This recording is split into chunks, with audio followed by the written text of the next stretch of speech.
चलिए, let us resume.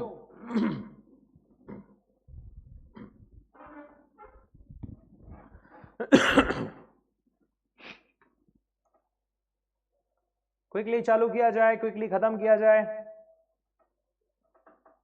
Indian contract act,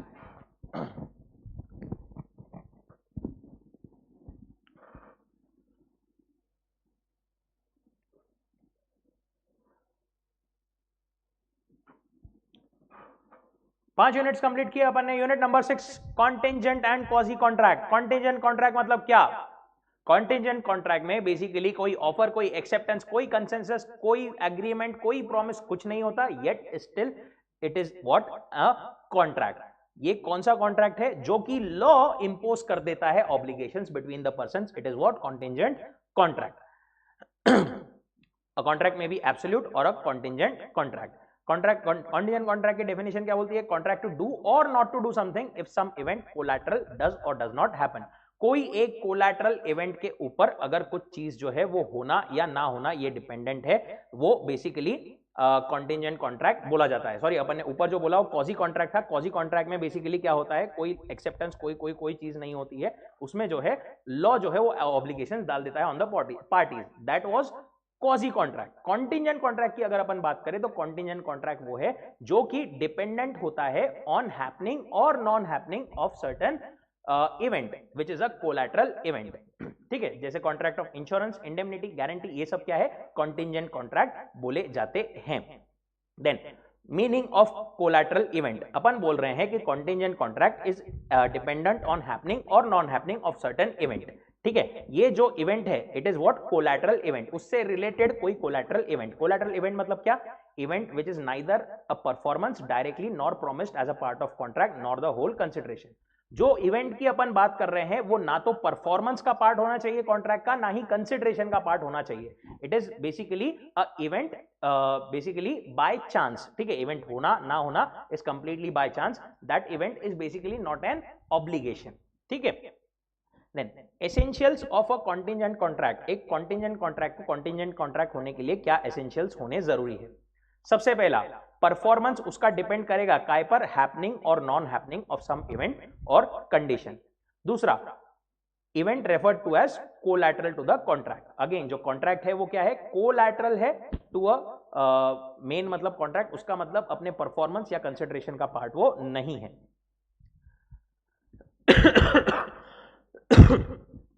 ठीक है, तीसरा, contingent event should not be मियर will of the promisor.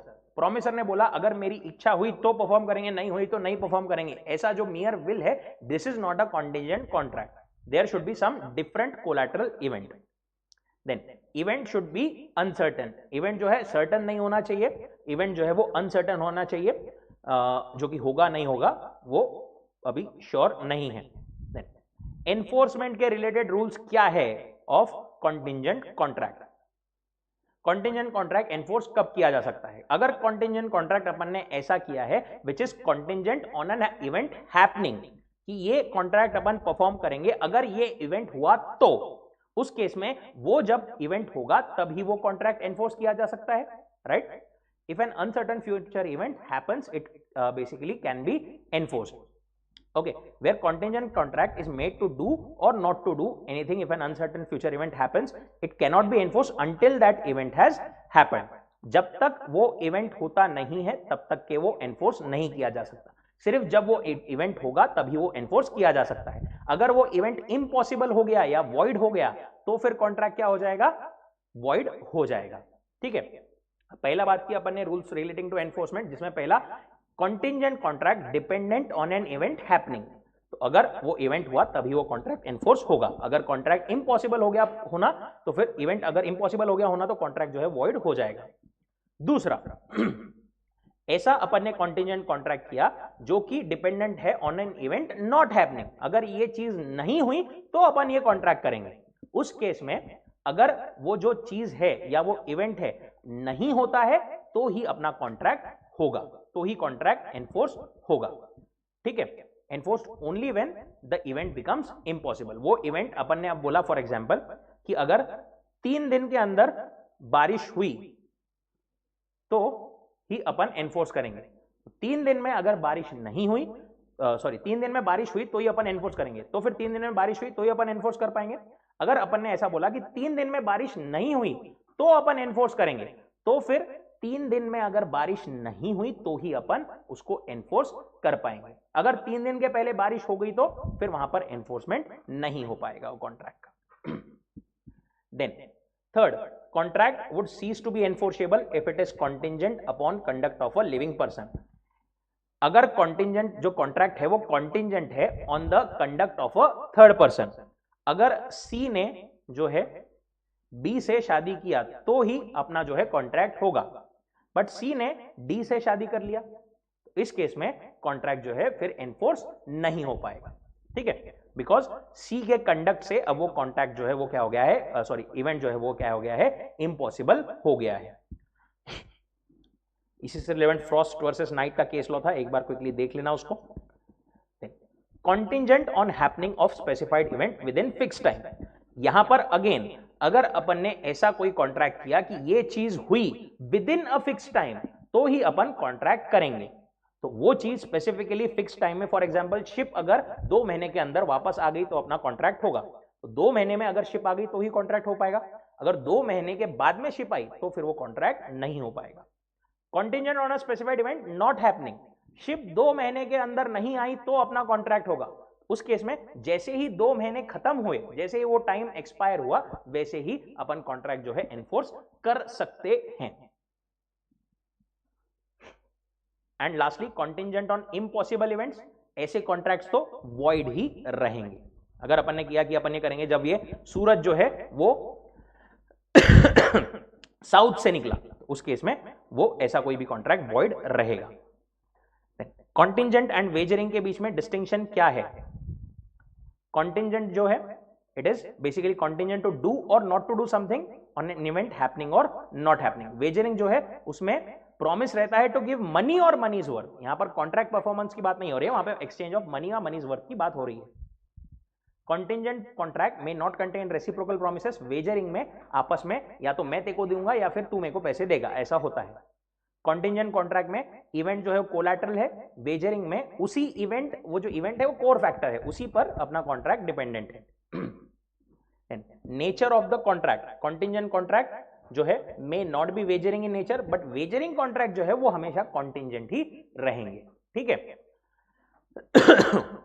Contingent का एक पार्ट है नॉर्मल वैलिड वाला, एक है वेजरिंग वाला वॉइड रहेगा, नॉर्मल वाले वैलिड रहेंगे। Then interest of contracting parties have interest in the subject matter in contingent contract, but wagering में no such interest. mutuality of loss or gain, यहां पर contingent में it is not based on doctrine of mutuality of loss or gain, but wagering में it is based on mutuality of loss and gain. contingent valid है, wagering void है। now quasi पे, quasi contract क्या होता है? ना promise, ना यहां पर कंसिडरेशन, ना अग्रीमेंट। बेसिकली लॉ जो है यहां पर 2 पार्टीज में ऑब्लिगेशन डाल देता है as resembling those of contract. They are quasi contracts. They are based on principles of equity, justice, good conscience.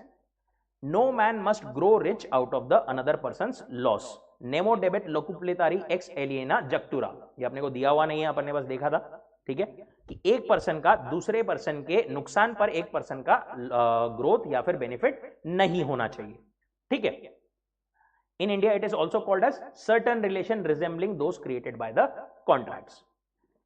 Salient features of quasi contract, there are certain salient features of quasi contract. सबसे पहला तो such right is always a right of money and generally though not always liquidated sum of money. दूसरा, it does not arise from an agreement but impose by law, इसको law जो है impose करता है। And तीसरा, it is right which is available not against all the world, किसी एक specific person के अगेंस्ट अपने को राइट रहता है यहां पर। Following are the cases of quasi contract. इन केसेस में क्वाजी कॉन्ट्रैक्ट जो है वो माना जाता है। सबसे पहला, claim for necessary supplied to person incapable of contracting. जैसा माइनर के केस में अपन ने देखा था, माइनर या उसके डिपेंडेंट पर्सन को अगर किसी पर्सन ने नेसेसरी सप्लाई किया है तो माइनर के एस्टेट में से रिकवर कर सकता है वो पर्सन। वैसे ही यहां पर भी सेम चीज है, बट माइनर के साथ में बस लूनाटिक पर्सन को भी यहां पर इंक्लूड कर लिया गया है। कि माइनर या लुनेटिक को कोई भी अगर आपने नेसेसरी सप्लाई की है या फिर उनके डिपेंडेंट को कुछ, उनका कोई डिपेंडेंट पर्सन है उसको अगर आपने कुछ सप्लाई किया है तो आप जो है उनके एस्टेट में से यहां पर रिकवरी कर सकते हैं। Payment by interested person, for example A ने जो है बी से कोई घर रेंट पर लिया, ओके, यहां पर वो बिल्डिंग का जो है इलेक्ट्रिसिटी का बिल बाकी था जो कि बी ने पे करना था, बट यहां पर अब अगर उसने बी ने पे नहीं किया तो क्या होगा, ए का जो है घर की इलेक्ट्रिसिटी कट जाएगी। उस केस में ए ने क्या किया, पेमेंट कर दिया। अब यहां पर क्वाजी कॉन्ट्रैक्ट हो गया है कि बी ने ए को पेमेंट कर देना है, क्योंकि यहां पर ए जो है उसका इंटरेस्ट था इस ट्रांजैक्शन में, कुछ ना कुछ उसके वजह से अगर वो नहीं पे करता था तो ए को कुछ ना कुछ नुकसान होता था। ठीक है, ऐसे केस में बी की रिस्पॉन्सिबिलिटी है कि वो ए को उस पैसे, वो जो पैसे है वो वापस करे। Obligation of person enjoying benefits of non gratuitous act. ठीक है, कोई पर्सन को फॉर एग्जांपल ए को कोई चीज मिली, बी ने ए को कोई चीज गलती से डिलीवर कर दी जो कि सी को डिलीवर होना था बट ए को डिलीवर कर दी, ए ने उसको यूज कर लिया, एंजॉय कर लिया, तो उस केस में ए की क्या रिस्पॉन्सिबिलिटी है कि वो बी को इसके अगेंस्ट कुछ कॉम्पेंसेशन, कुछ वैल्यू जो है वो वापस दे। ठीक है, benefits of non gratuitous act, B की यहां पर कोई ऐसी इच्छा थी क्या कि वो ए को फ्री में ये चीज दे, नहीं थी, उसको तो सी को डिलीवर करना था बट गलती से उसने ए को दे दिया।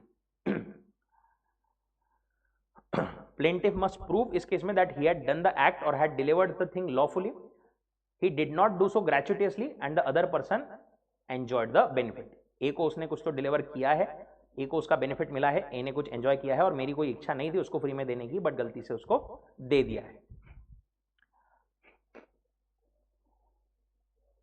यहां पर अपन ने एक केस लॉ देखा था कि गवर्नमेंट ने अपने एक एम्प्लॉय को रिटायर कर दिया है कंपलसरीली, एम्प्लॉय ने केस कर दिया कि मेरी अभी रिटायरमेंट ड्यू नहीं है। ठीक है, तो गवर्नमेंट ने क्या किया, कोर्ट ने क्या बोला कि उसको जो है वापस तुम रीस्टेट कर लो, वापस एम्प्लॉय को रखना पड़ेगा, ये एक हाई कोर्ट ने बोला। फॉर एग्जाम्पल गवर्नमेंट ने क्या किया, एम्प्लॉय को रख तो लिया उस काम पर बट सुप्रीम कोर्ट में साथ में अपील भी कर दी। ठीक है, और एम्प्लॉय को कुछ काम नहीं दिया, सैलरी दी बट कुछ काम नहीं दिया। सुप्रीम कोर्ट ने बोला कि भाई एम्प्लॉय का टर्मिनेशन वाज वैलिड, उसको तुम निकाल सकते हो। अब यहां पर जो एम्प्लॉय को सैलरी मिली है इस टाइम में, ये अपील के बीच में जो भी टाइम था इसमें सैलरी मिली है, उसके अगेंस्ट गवर्नमेंट ने क्योंकि कुछ काम नहीं करवाया है इसीलिए ये एम्प्लॉय को सैलरी भी रिटर्न करना पड़ेगा।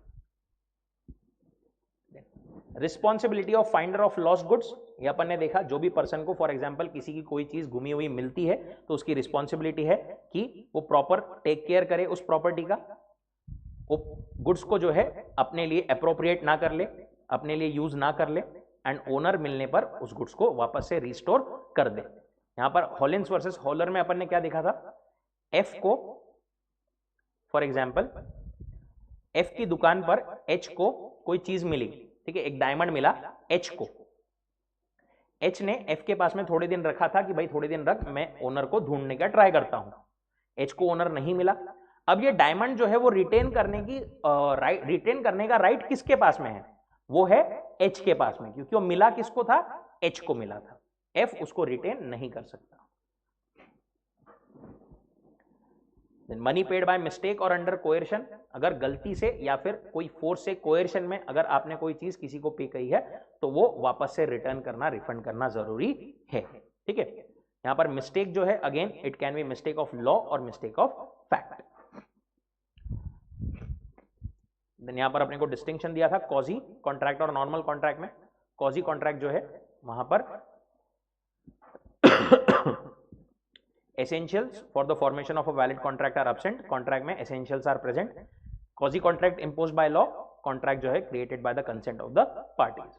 अच्छा, एक और यहाँ पर ये केस लॉ था अपना कि एक पर्सन ट्रैवल कर रहा था विदाउट टिकट, तो उसको जो है टिकट चेकर ने फाइन लगा दिया एज पेनल्टी 5 रुपए की, एज पेनल्टी टू कंपाउंड, पर वो जो पर्सन ने उसको चार्ज लगाया उसके पास में अथॉरिटी ही नहीं थी वो चार्ज लगाने की, तो he filed a suit on the ground that it was extorted and suit was decreed in his favor। Court ने डिसाइड किया कि उसके पास में पावर नहीं थी वो फाइन कलेक्ट करने की, तो भी उसने जबरदस्ती किया, तो इट वाज क्या बोलते हैं उसको, it was basically recovered under coercion, और इसीलिए वो आपको रिटर्न करना पड़ेगा. Then unit number 7, contract of indemnity and guarantee. Contract of indemnity and guarantee. Indemnity मतलब क्या? इंडेमनिटी मतलब basically security against the loss और to make good the loss, to compensate the party who has suffered some loss. ठीक है. For example एक contract यहां पर अपने को दिया हुआ था कि गवर्नमेंट ने एक्स के साथ में कॉन्ट्रैक्ट किया कि हम जो है तेरा पूरा खर्चा उठाते हैं फॉरेन में एजुकेशन का, सब्जेक्ट टू कंडीशन तू आकर के हमारे लिए 5 साल काम करेगा. अगर तूने नहीं किया तो तू हमको सारा पैसा तेरे जो हमने खर्चा किया है वो वापस रिटर्न करेगा, हमारा जो लॉस है वो रिकवर करके देगा. तेरे पे जो खर्चा किया वो लॉस ही हो जाएगा हमारा उस केस में, तो हमको रिकवर करके देगा. It is what contract of indemnity. जो पर्सन ऐसी सिक्योरिटी देता है कि हाँ मैं तेरा लॉस हुआ तो भर करके दूंगा, it he is called indemnifier. जिसको दी गई है ऐसी सिक्योरिटी उसको बोलते हैं इंडेमनीफाइड और indemnity holder. Then indemnity restrict the scope. Basically indemnity अपन किसके अगेंस्ट प्रोवाइड करते हैं? Conduct of the promisor. मैंने कुछ किया और जिसके वजह से देखो नुकसान हुआ, या किसी और ने कुछ किया जिसके वजह से देखो नुकसान हुआ, तो उसके लिए मैं तेको भरपाई करके दूंगा. Loss by an accident or an act of God, natural event is not considered or not covered here.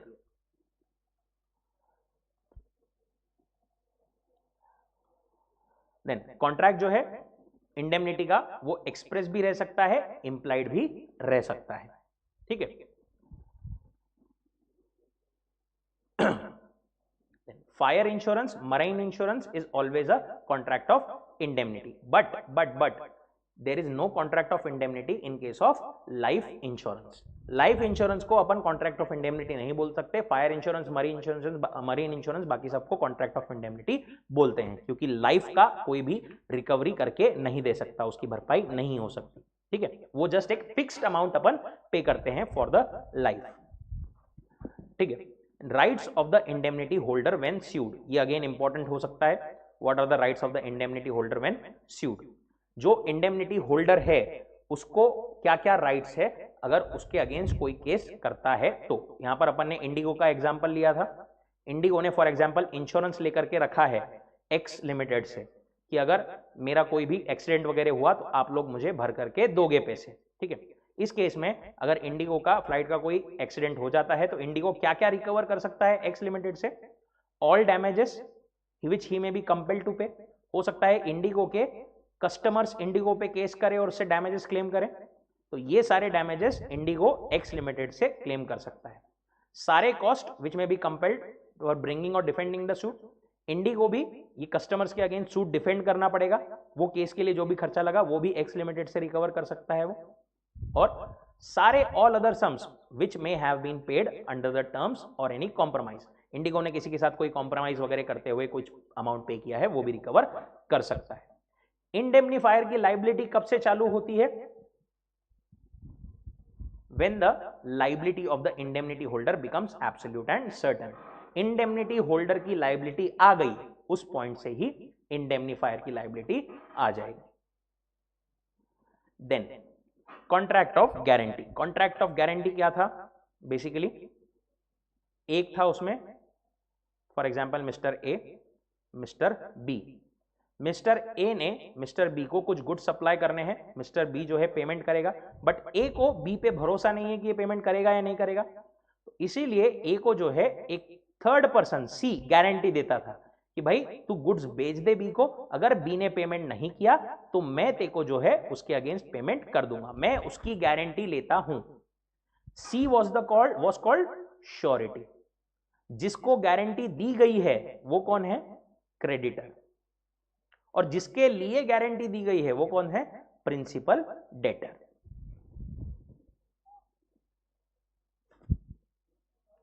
अब यहां पर जो है 3 अग्रीमेंट्स रहते हैं. एक तो between principal debtor and creditor, main contract. ठीक है. ए ने बी को गुड्स बेचे हैं, बी ने पैसे देने का वादा किया है. दूसरा क्रेडिटर और श्योरिटी. अपन ने ऊपर जो एग्जांपल देखा,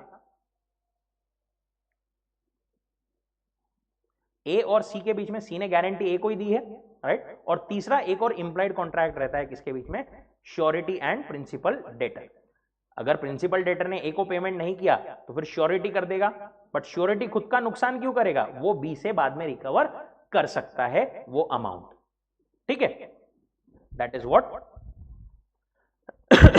implied contract between surety and principal debtor. Then guarantee के एसेंशियल फीचर्स क्या है। सबसे पहले पर्पस होना जरूरी है। आपने गारंटी दी है, ठीक है, but basically it should be for some purpose. आपने गारंटी क्यों दी है, जैसे ए ने फॉर एग्जांपल गारंटी दी बी को सी के लिए, भाई सी ने पेमेंट देखो नहीं किया तो मैं कर दूंगा, ठीक है। ये कुछ तो भी पर्पस के लिए उसको गारंटी दी गई है, कुछ तो डेट थी फॉर एग्जांपल, उसके लिए उसको गारंटी दी गई है। For example the purpose to secure the payment of the debt, existence of recoverable debt is necessary. यहां पर डेट एक्चुअली होना जरूरी है। जब सी को कुछ पेमेंट करना है बी को, उसी के लिए तो गारंटी देगा ना, है वो चीज होना वहां पर जरूरी है। Consideration, like every other contract it should be supported by some consideration। यहां पर ए जो है बी को गारंटी दे रहा है, पर ए को क्या कंसिडरेशन मिल रहा है इसके अगेंस्ट, ये जो बी ने सी को पैसे दिए ना गारंटी के बेसिस पर, ये ही कंसिडरेशन है ए की गारंटी के लिए, ठीक है। ये वाला पॉइंट अगेन इंपॉर्टेंट है कि consideration received by principal debtor is sufficient consideration to the surety for giving the guarantee, but past consideration is no consideration for the contract of guarantee। ए ने पहले ही फॉर एग्जांपल ए ने पहले ही B को goods supply कर दिए थे, अब बाद में सी उसको गारंटी दे रहा है बी के लिए कि मैं उसको गारंटी देता हूं, बी ने पेमेंट नहीं किया तो मैं कर दूंगा, ये बाद में वाला गारंटी इज नॉट वैलिड, ठीक है, क्योंकि यहां पर ये जो कंसिडरेशन है वो पास्ट है। एग्जिस्टेंस ऑफ लाइबिलिटी, जैसा अपन ने बोला लाइबिलिटी वहां पर वैलिड लाइबिलिटी होना जरूरी है, जिसके लिए श्योरिटी ने प्रॉमिस किया है। देखो अगर श्योरिटी इस केस में pays after 3 years to the creditor then he can't recover from principal debtor. अपन ने क्या बोला, फॉर एग्जांपल ए ने बी को लोन दिया, ठीक है, सी ने ए को गारंटी दिया कि बी ने पेमेंट नहीं किया तो मैं पेमेंट कर दूंगा। अब ए ने बी से 3 साल तक पैसे मांगा ही नहीं, तो अब ये डेट क्या हो जाएगी, टाइम बार्ड, अब वो बी से रिकवर नहीं कर सकता, तो सी भी उसको पेमेंट करने के लिए लायबल नहीं है। बट यहां पर लायबल ना होने के बावजूद भी अगर इसने इसको पेमेंट कर दिया तो उस केस में फिर श्योरिटी जो है वो प्रिंसिपल डेटर से ये अमाउंट रिकवर नहीं कर सकता। नो मिस रिप्रेजेंटेशन और कंसीलमेंट, अगर गारंटी देते टाइम पर अगर सामने वाले ने कोई मिस रिप्रेजेंटेशन, क्रेडिटर जो है ए ने बी को लोन दिया था, उसके लिए सी ने गारंटी दिया था ए को, ए ने ये गारंटी लेते टाइम पर कुछ तो भी मिस रिप्रेजेंटेशन किया, कुछ तो कंसीलमेंट किया, कुछ इंपॉर्टेंट फैक्ट नहीं बताया, जैसे कि ए को पता था कि बी जो है नॉर्मली डुबाता है लोगों के पैसे, बी जो है चोट्टा है, ठीक है, चोर है, बट उसने वो सी को नहीं बताया ऐसे टाइम पर, तो वहां पर फिर सी की कोई रिस्पॉन्सिबिलिटी नहीं आएगी, वो गारंटी वैलिड नहीं रहेगी। ऐसे ही कोई कंसीलमेंट या फिर साइलेंस अगर वो रहा इंपॉर्टेंट फैक्ट बताने के लिए, तो वहां पर लाइबिलिटी नहीं आएगी। गारंटी का कॉन्ट्रैक्ट जो है ओरल भी रह सकता है, रिटर्न भी रह सकता है। ज्वाइनिंग ऑफ अदर कोश्योरिटीज, ठीक है, ये वाला पॉइंट क्या बोलता है कि अगर ए ने फॉर एग्जांपल बी को बोला, बी ने सी को पैसे दिया था, ए ने गारंटी दिया बी को, ठीक है, ये क्या बोल के दिया इसने गारंटी कि भाई मैं अकेला गारंटी नहीं दे सकता, और अगर एक मिस्टर डी ज्वाइन करता है तो ही तूने उसको पैसे देना, अदरवाइज मत देना। उस केस में अगर डी ज्वाइन नहीं करता है तो ए की भी कोई रिस्पॉन्सिबिलिटी नहीं आएगी। उस केस में अगर बी ने सी को पैसे दे दिया तो भी ए की कोई गारंटी वहां पर नहीं रहेगी। टाइप्स ऑफ गारंटी देखे थे अपन ने, specific guarantee, specific guarantee extends to single debt या specific transaction, it is called specific guarantee, ठीक है। जैसे ही वो ट्रांजैक्शन हो गया उसके बाद में वहां पर वो गारंटी खत्म हो जाएगी। कंटिन्यूइंग गारंटी क्या था, इसका एक बार एग्जांपल जो है ऊपर वाला वो पढ़ लेना, ये वाला एग्जांपल 12। देन कंटिन्यूइंग गारंटी क्या थी, कंटिन्यूइंग गारंटी बेसिकली ऐसी guarantee which extends to series of transaction, continuously अपना वो चालू है। Surety's liabilities continue until the revocation of the guarantee. इस केस में जब तक वो श्योरिटी जो है अपनी गारंटी रिवोक नहीं करता, कैंसिल नहीं करता, तब तक उसकी गारंटी कंटिन्यूड रहेगी। ठीक है,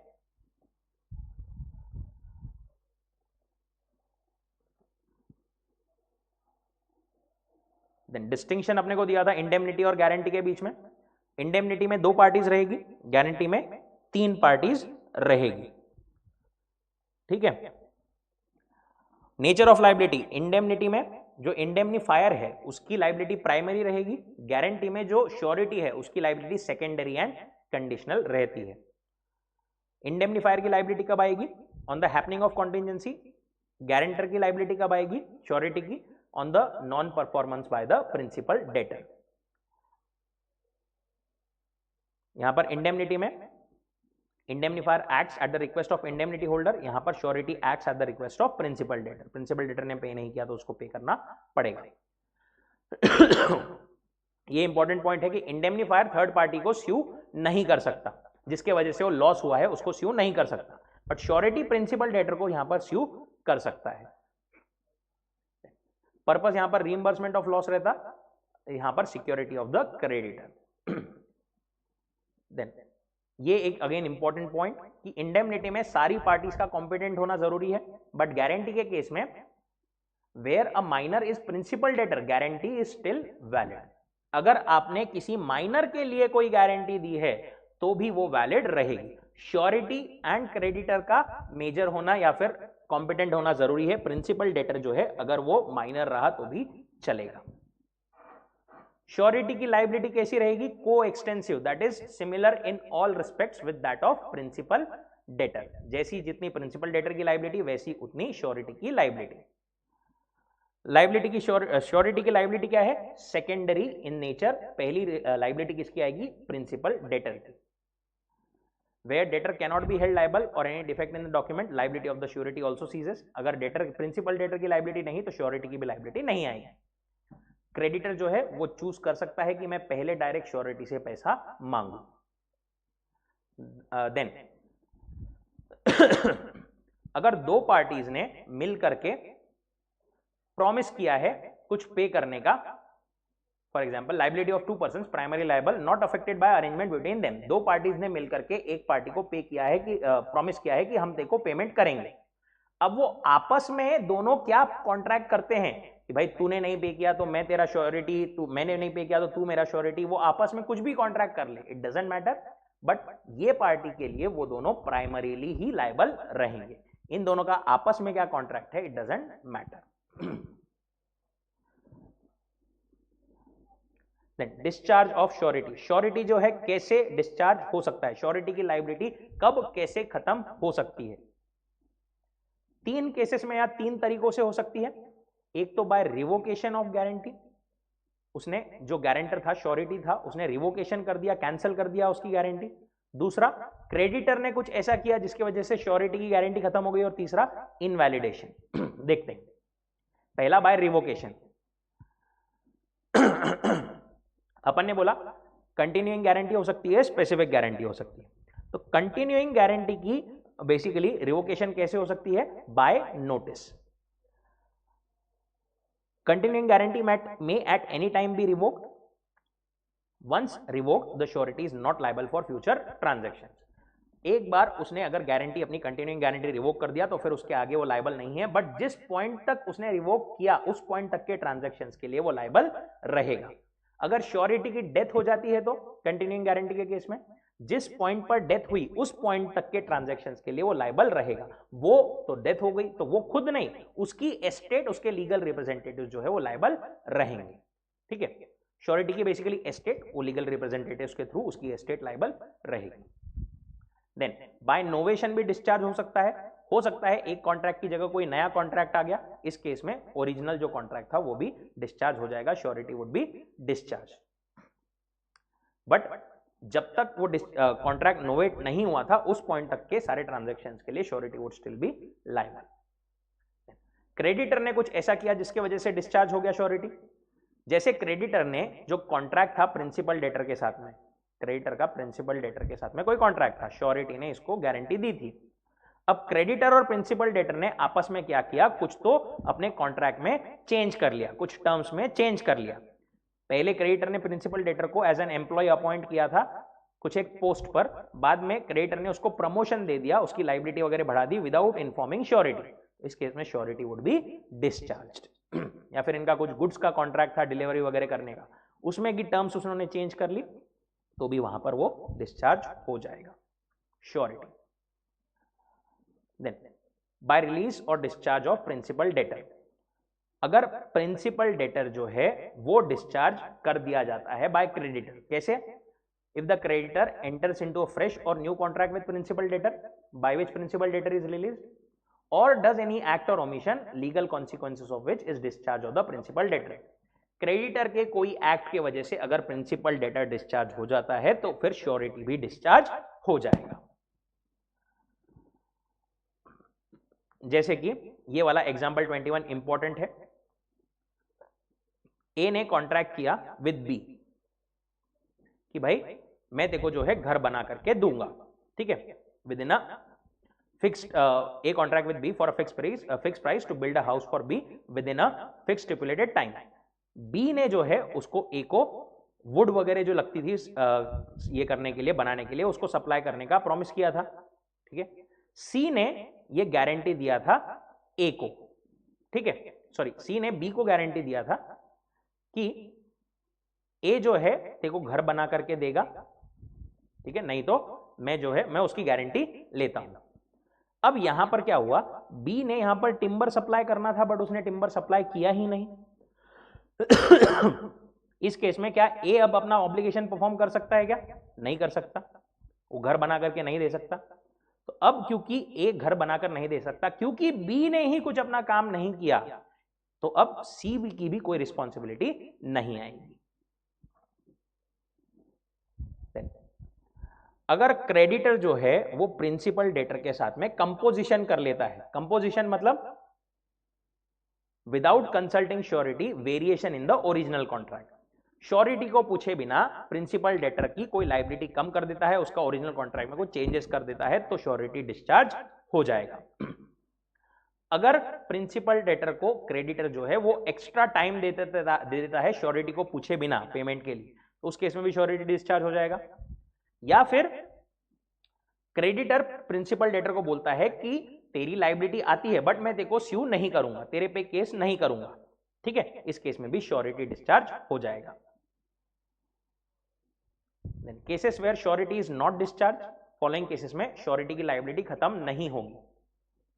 when agreement made with the third person to give time to principal debtor, यहां पर अपन ने बोला कि अगर क्रेडिटर ने प्रिंसिपल डेटर को टाइम दे दिया एक्स्ट्रा का पेमेंट के लिए तो फिर श्योरिटी डिस्चार्ज हो जाएगा। बट अगर क्रेडिटर ने कोई थर्ड पर्सन के साथ में कॉन्ट्रैक्ट किया to give extra time to principal debtor, तो उस केस में surety won't be discharged. Creditor ने बोला कि भाई मैं अभी के लिए प्रिंसिपल डेटर को स्यू नहीं करता हूं, आगे देखेंगे अभी, ठीक है, उस केस में भी श्योरिटी डिस्चार्ज नहीं होगा। पर अगर ऐसा कॉन्ट्रैक्ट है कि भाई मैं ऐसा डायरेक्ट कॉन्ट्रैक्ट किया उसने प्रिंसिपल डेटर के साथ में कि मैं तेको स्यू नहीं करूंगा, तेरी लायबिलिटी आती बट तेको स्यू नहीं करूंगा, तो फिर प्रिंसिपल श्योरिटी जो है वो डिस्चार्ज हो जाएगा।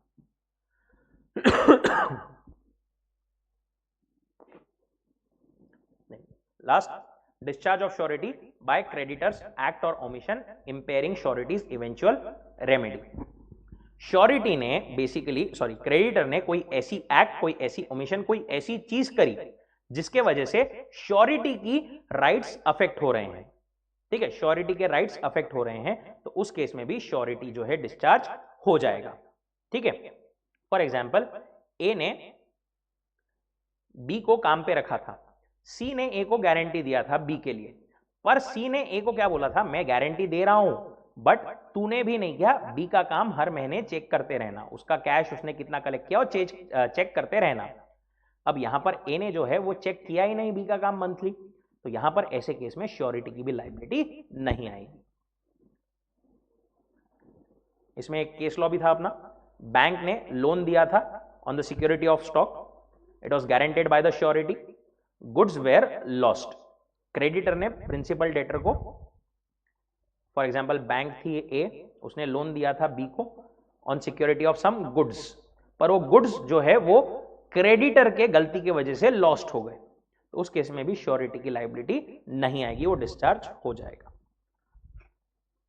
Then by invalidation of contract of guarantee, contract of guarantee invalid हो गया, ये कब हो सकता है?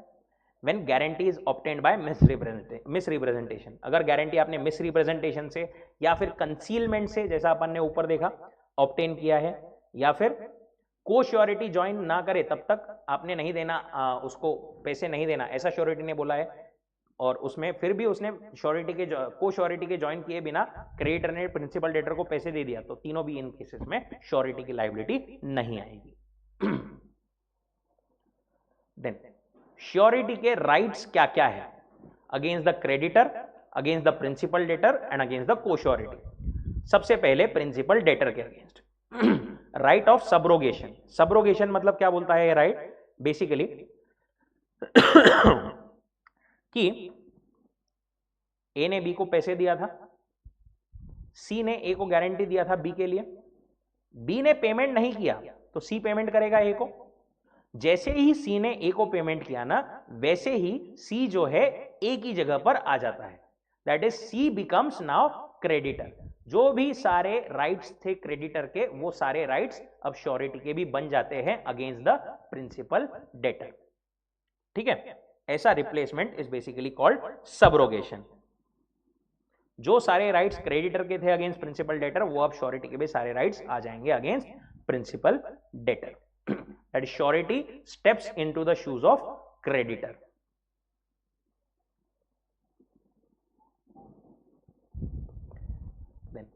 Implied promise to indemnify surety.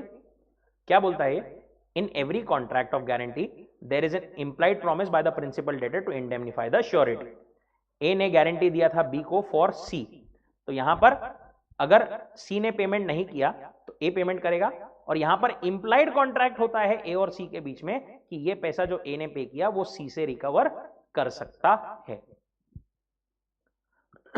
दूसरा, राइट अगेंस्ट क्रेडिटर।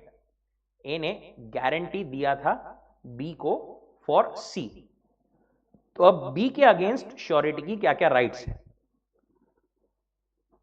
सबसे पहला, surety's right to benefit creditor securities. Creditor ने बी को पैसे दिया था, बी ने सी को पैसे दिया था शुरुआत में, उसके अगेंस्ट सी ने बी को कोई सिक्योरिटीज दिया था। ठीक है, कुछ मतलब स्टॉक वगैरह दिया था कि भाई ये गिरवी रखो तुम्हारे पास में, ये सिक्योरिटीज पे ए का भी सेम हक आ जाएगा। जो क्रेडिटर्स के, जो सिक्योरिटीज का बेनिफिट क्रेडिटर के पास में था, वो बेनिफिट श्योरिटी के पास में आ जाएगा। भले ये चीज बी को पता थी नहीं थी कि भाई सी ने मेरे को कुछ चीज मेरे लिए गिरवी रख के रखी है, वो बी को पता था या नहीं था डजंट मैटर, बट वो ए को भी उसका बेनिफिट मिलेगा। Right to set off. If the creditor sues the surety, surety may have the benefit of set off if any that the principal debtor has had against the creditor. ये क्या बोलता था point? कि अगर principal debtor was entitled to set off, surety was also entitled to set off. A ने B को पैसे दिए थे 5 लाख, बट बी ने ए से ऑलरेडी 1 लाख रुपए लेने थे। ये कॉन्ट्रैक्ट के लिए सी ने गारंटी दिया था ए को। अब बी जो है यहां पर 1 लाख 5 लाख के अगेंस्ट थोड़ा सेट ऑफ कर सकता था, तो ये श्योरिटी भी ये 1 लाख जो है वो सेट ऑफ कर सकता है अगेंस्ट 5 लाख। बेसिक पॉइंट इसका पूरा यही है कि जो जो प्रिंसिपल डेटर कर सकता है वो श्योरिटी, सॉरी, जो जो क्रेडिटर के अगेंस्ट प्रिंसिपल डेटर के राइट रहेंगे वो श्योरिटी के भी राइट रहेंगे। Right to share reduction. अगर फॉर एग्जांपल कुछ पेमेंट क्रेडिटर को जो है वो मिल गया है, ठीक है, कुछ पेमेंट अगर क्रेडिटर को मिल गया है तो वहां पर जो है उतनी लायबिलिटी श्योरिटी की कम हो जाएगी। इंसॉल्वेंसी के थ्रू उन्होंने एग्जांपल दिया था कि अगर ए ने बी को पैसे दिया है 1000 रुपए और बी जो है इंसॉल्वेंट हो गया, उसके एस्टेट में से 25% रिकवरी हो सकती है, तो 250 रुपए रिकवर हो सकते हैं, तो सिर्फ 750 बचे हुए के लिए श्योरिटी लायबल रहेगा। And rights against co-surety. ये क्या बोलता है? को-श्योरिटी मतलब when the same debt or duty is guaranteed by 2 or more persons, such person are called co-sureties. हर को-श्योरिटी इक्वली लायबल रहेगा कंट्रीब्यूट करने के लिए, ठीक है। बट अगर को-श्योरिटीज ने अलग अलग सम ये किया है कि भाई हम अलग अलग सम के लिए अंडरटेक किया है, ए ने बोला है 1 लाख, बी ने बोला है 2 लाख, सी ने बोला है 3 लाख, इतना गारंटी हम कर रहे हैं मिल करके डी को फॉर ट्रांजैक्शन विद ई। अब ई ने फॉर एग्जांपल डिफॉल्ट कर दिया फॉर अमाउंट ऑफ 6 लाख, उस केस में क्या होगा? 6 लाख डिवाइडेड बाय 3 कितना आता? 2 लाख आता सबका। पर ए ने तो कितना मैक्सिमम बोला है? 1 लाख, तो ए सिर्फ 1 लाख के ही रिस्पॉन्सिबल रहेगा। बचे हुए 5 लाख ये दोनों में डिवाइड होंगे। अब अगेन बी ने 2 लाख ही बोला है, तो वो भी 2 लाख के लिए ही रिस्पॉन्सिबल रहेगा। बचे हुए पूरे 3 लाख इसको पे करना पड़ेगा।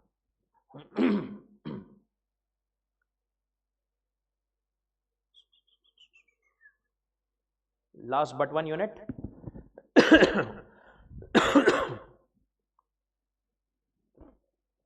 bailment and pledge.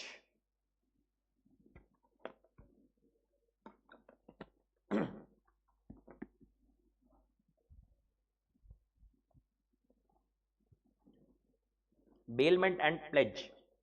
bailment मतलब क्या? Delivery of a good from one person to another for some purpose, ठीक है। bailment is the delivery of good by one person to another for some purpose upon the contract that the goods when the purpose is accomplished be returned or otherwise disposed. कुछ purpose के लिए एक person दूसरे को कुछ delivery करता है goods की, खत्म होने के बाद में वो पर्पस वापस से वो गुड्स रिटर्न कर दिए जाने चाहिए। जो पर्सन डिलीवर कर रहा है he is called a bailor, जिसको डिलीवर किए गए हैं he is called a bailee. Essentials क्या है इसके? सबसे पहले तो कॉन्ट्रैक्ट होना जरूरी है यहां पर, right. Bailment is based upon contracts. जो कॉन्ट्रैक्ट है एक्सप्रेस भी रह सकता है, इंप्लाइड भी रह सकता है। मेन इंपॉर्टेंट चीज है यहां पर कंसिडरेशन होना जरूरी नहीं है। ये अपन ने ऊपर भी देखा था एक इसमें कंसिडरेशन के, इसमें बेलमेंट के लिए consideration is not required. Delivery होना जरूरी है गुड्स की एक पर्सन से दूसरे पर्सन को।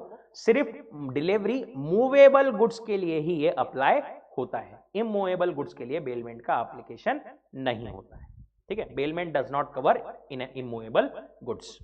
डिलीवरी एक्चुअल भी रह सकती है, कंस्ट्रक्टिव भी रह सकती है। गुड्स जो है डिलीवर किए गए हैं बट फॉर सम पर्पस, कोई पर्पस के लिए ही डिलीवरी होना जरूरी है। एक्सप्रेस पर्पस भी हो सकता है, इंप्लाइड पर्पस भी हो सकता है। देन इन पोजेशन, बेलमेंट में पोजेशन चेंज होना जरूरी है। पोजेशन अगर चेंज हुआ है तो ही बेलमेंट हुआ है ऐसा बोला जाएगा, ठीक है। एक चीज होती है कस्टडी, एक चीज होती है पोजेशन।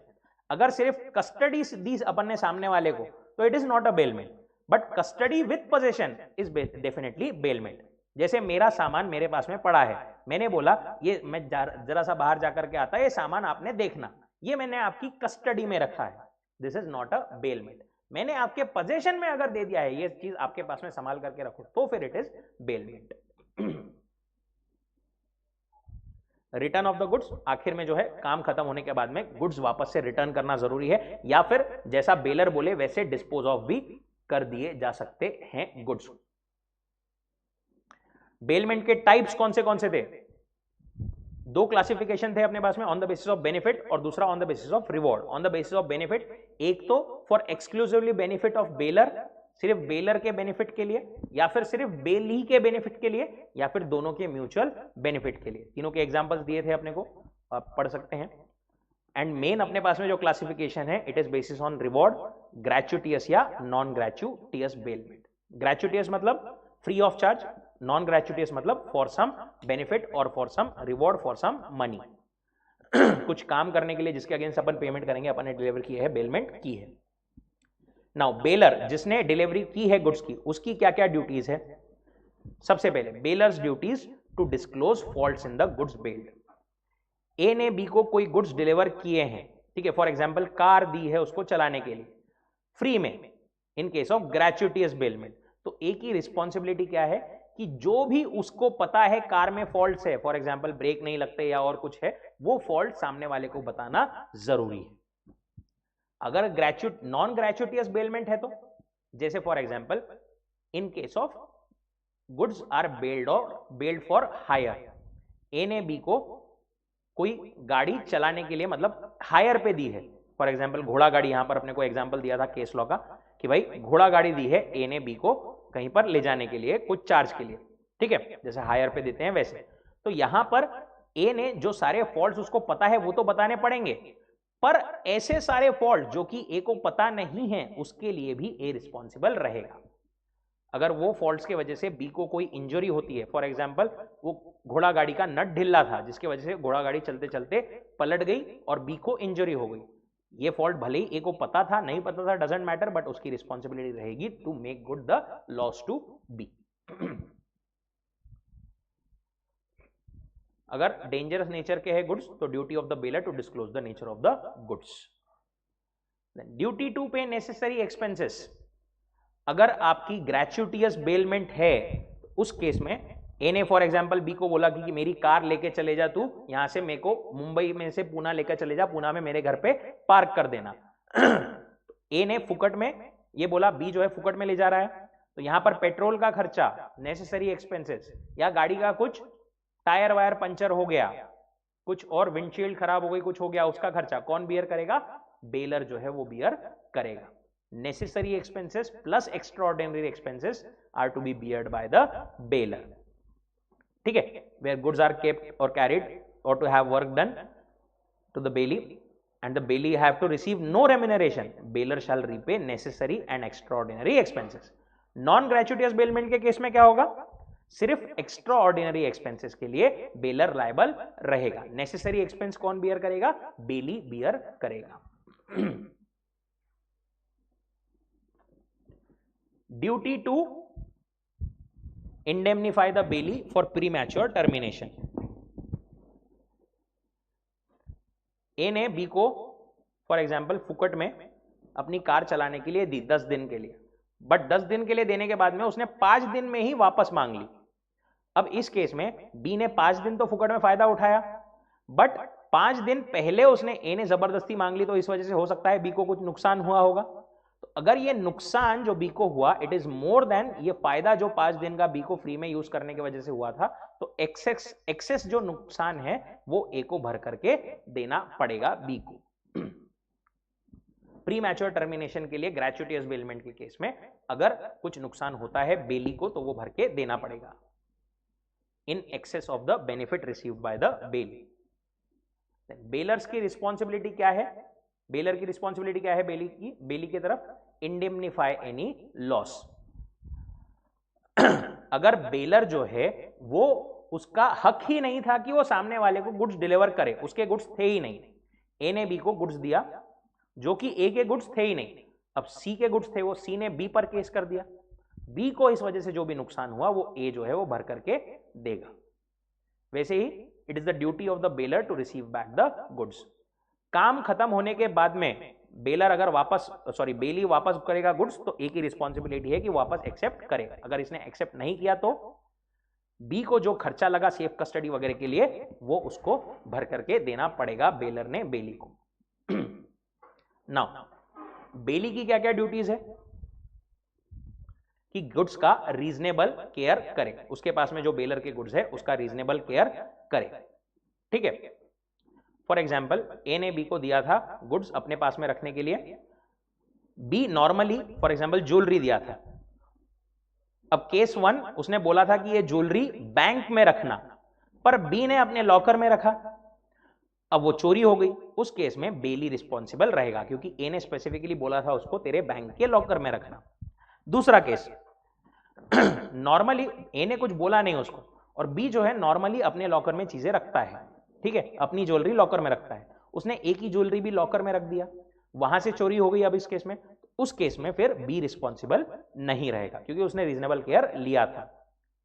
तीसरा केस, अगर ए ने बी को ज्वेलरी दिया, बी अपनी ज्वेलरी तो लॉकर में रखता है बट ए की ज्वेलरी बाहर ऐसे ही पड़ी रहने दिया उसने और फिर वो लॉस हो गया, तो फिर बेली जो है वो रिस्पॉन्सिबल रहेगा। बेली ने रीजनेबल केयर अगर लिया, जैसा बेलर ने बोला था वैसा किया, तो उस केस में वो लायबल नहीं रहेगा, अगर नहीं किया उसने तो वो लायबल रहेगा टू द बेलर। जिस पर्पस के लिए बेलर ने बेली को गुड्स दिया है उसी पर्पस के लिए बेली की रिस्पॉन्सिबिलिटी है, उसी पर्पस के लिए वो गुड्स को यूज करे। ए ने बी को कार दिया था रिपेयर करने के लिए, बट बी अगर वो लेकर के घूम रहा कार पूरे गांव में और कुछ नुकसान हो जाता है तो फिर वो बेली जो है, बी जो है वो रिस्पॉन्सिबल रहेगा फॉर दैट डैमेजेस। या फिर ए ने बी को कार दिया था कि कार लेकर मुंबई जाने के लिए, बी जो है उसको लेकर के नागपुर चला गया, तो उस केस में कुछ नुकसान हो गया तो बी जो है वो रिस्पॉन्सिबल रहेगा। तीसरा, not to mix the goods. A ने बी को कुछ गुड्स डिलीवर किए, बी की रिस्पॉन्सिबिलिटी है कि वो गुड्स, ए के जो गुड्स है वो अपने गुड्स के साथ में मिक्स ना करे। अगर उसने ए के कहने पर अगर गुड्स मिक्स कर लिया तो उस केस में तो चलेगा, कोई इशू की बात नहीं है, वहां पर उनका अग्रीमेंट हुआ होगा कुछ, ठीक है। If bailee mixes with the consent of the bailor, both the parties shall have the interest in the proportion of their respective share. इसमें हो सकता है कुछ उनको बेनिफिट हुआ होगा तो आपस में शेयर कर लेंगे, क्योंकि यहां पर ए के कंसेंट से ही बी ने मिक्स किया था। दूसरा केस, ए ने बी को गुड्स दिया, बी ने ए को पूछे बिना अपने गुड्स के साथ में मिक्स कर लिया वो गुड्स। अब यहां पर दो केसेस आ गए, सेपरेबल है गुड्स, सेपरेबल है तो बी ने फिर वो गुड्स सेपरेट करके ए को देना होगा। खर्चा कौन बियर करेगा सेपरेट करने का? बी ही बियर करेगा। दूसरा केस, नॉट सेपरेबल, उस केस में बी ने जो है फिर कॉम्पेंसेशन देना पड़ेगा ए को for the goods. Return of the goods, bailee की ये ड्यूटी है कि बेलर के मांगे बिना जैसे ही काम हो जाए वैसे ही बेलर को गुड्स वापस से रिटर्न कर दे।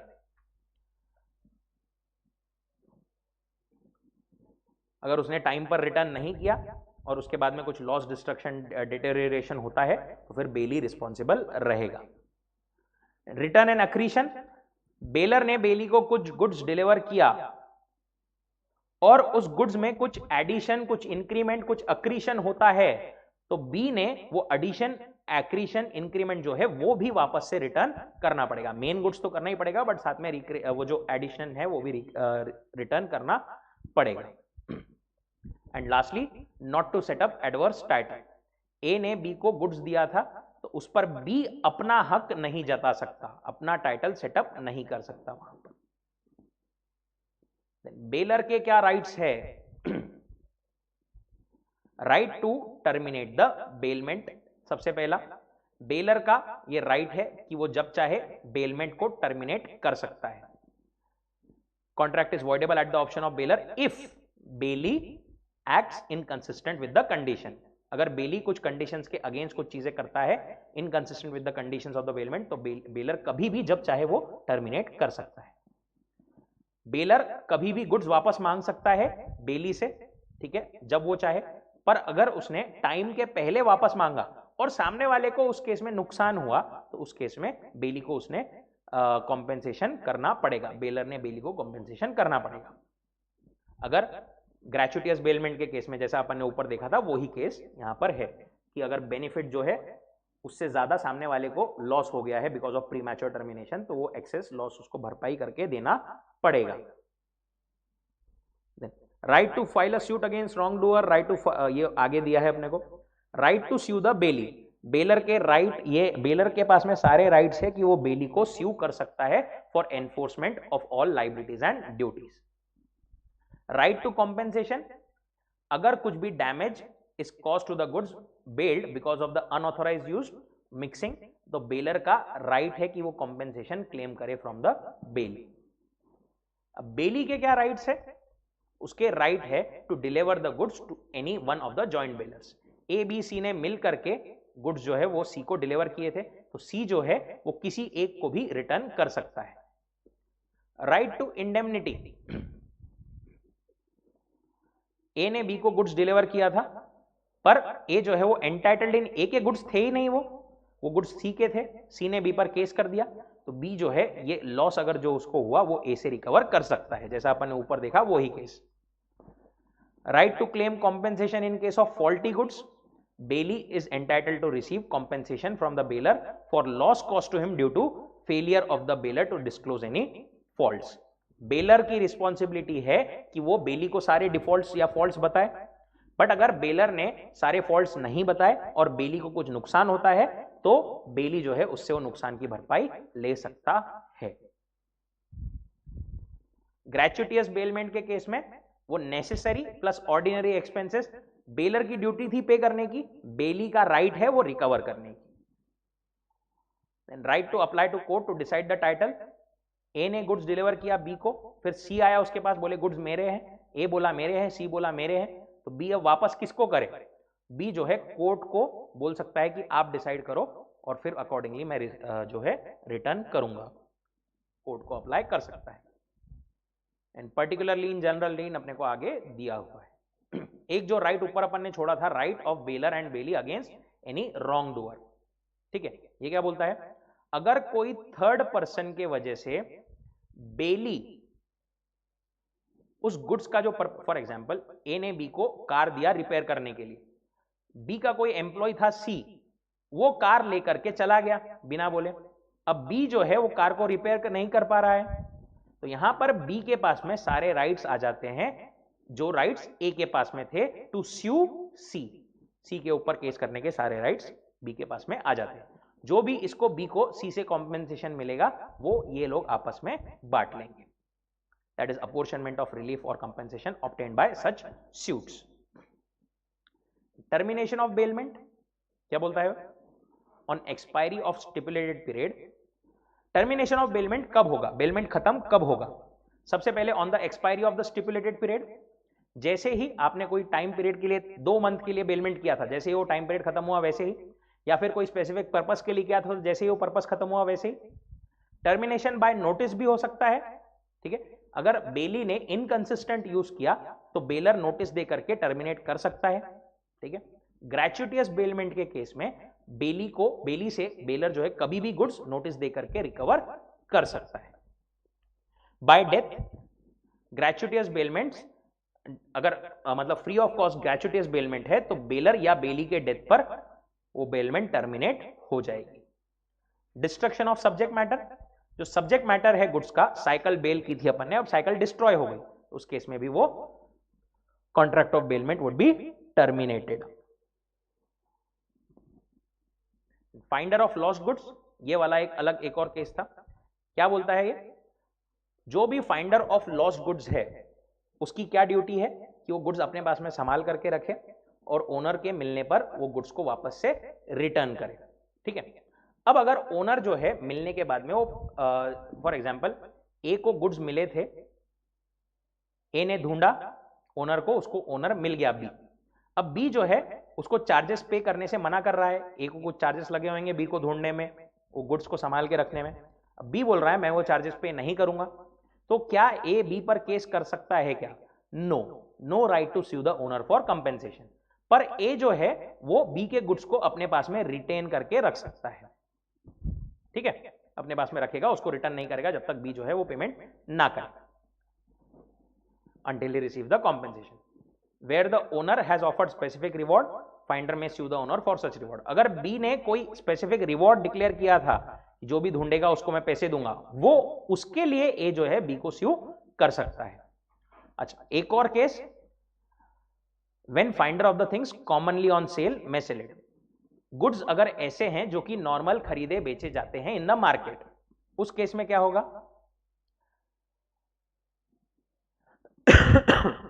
If the owner cannot be after reasonable diligence be found, या फिर upon discovery it refuses to pay the lawful charges, finder जो है वो क्या कर सकता है? सेल कर सकता है 2 कंडीशंस में। अगर गुड्स जो है they are in danger of perishing, अगर वो खराब होने के इस पे है, या फिर they are off at risk of losing the greater part of value, या फिर अगर lawful charges are 2/3 of the value. Goods है 100 रुपए के, मैंने ऑलरेडी 66 रुपए से ज्यादा उसको संभालने के लिए खर्चा कर लिया है, तो उस केस में भी वो गुड्स जो है can be sold by the finder, ठीक है। For example A is the finder, वो गुड्स की वैल्यू थी 300 रुपए और वो संभाल करके रखने में ऑलरेडी 200 रुपए लग गए हैं अपने को, तो उस केस में ए जो है वो गुड्स को बेच सकता है। राइट ऑफ लीन, ये क्या बोलता है? राइट ऑफ लीन मतलब to retain the possession of the goods belonging to other. until the claim is satisfied. दूसरे के गुड्स पर अपना हक जमा करके रखना, अपना ताबा रखना इज बेसिकली लीन. पर्टिकुलर लीन हो सकता है, जनरल लीन हो सकता है. पर्टिकुलर लीन क्या होता है? Only in respect of the particular goods. इस गुड्स के अगेंस्ट मेरे को पेमेंट नहीं मिला, इसलिए मैं ये गुड्स अपने पास में रिटेन करके रखता हूं. ठीक है, that is particular lien.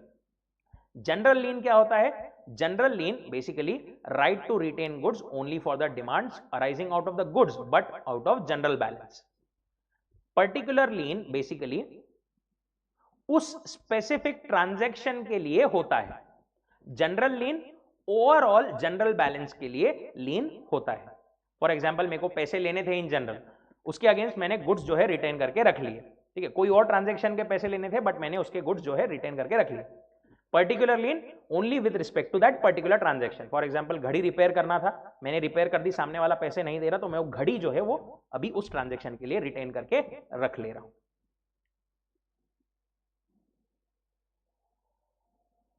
General lien जो है वो हर केस में नहीं, सिर्फ कुछ 5 लोग ही इसको एक्सरसाइज कर सकते हैं. Banker, factor, wharfinger, policy brokers and attorneys of law. Goods cannot be sold, can only be retained for the dues. General और पर्टिकुलर लीन में अपने को डिफरेंस दिया हुआ था, सेक्शन 171 और सेक्शन 170 अलग अलग. General lien against the general balance, specific goods.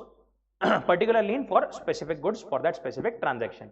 General lien जो है ऑटोमेटिक नहीं रहती है, it has to be through the agreement specific. Particular lien automatically आ जाती है. General lien can be exercised against good even without involvement of labour और skill. अपन ने वो गुड पे कुछ काम नहीं किया बट फिर भी अपन उस पे जनरल लीन रख सकते हैं.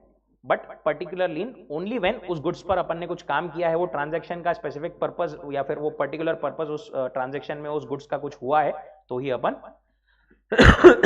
लीन रख सकते हैं.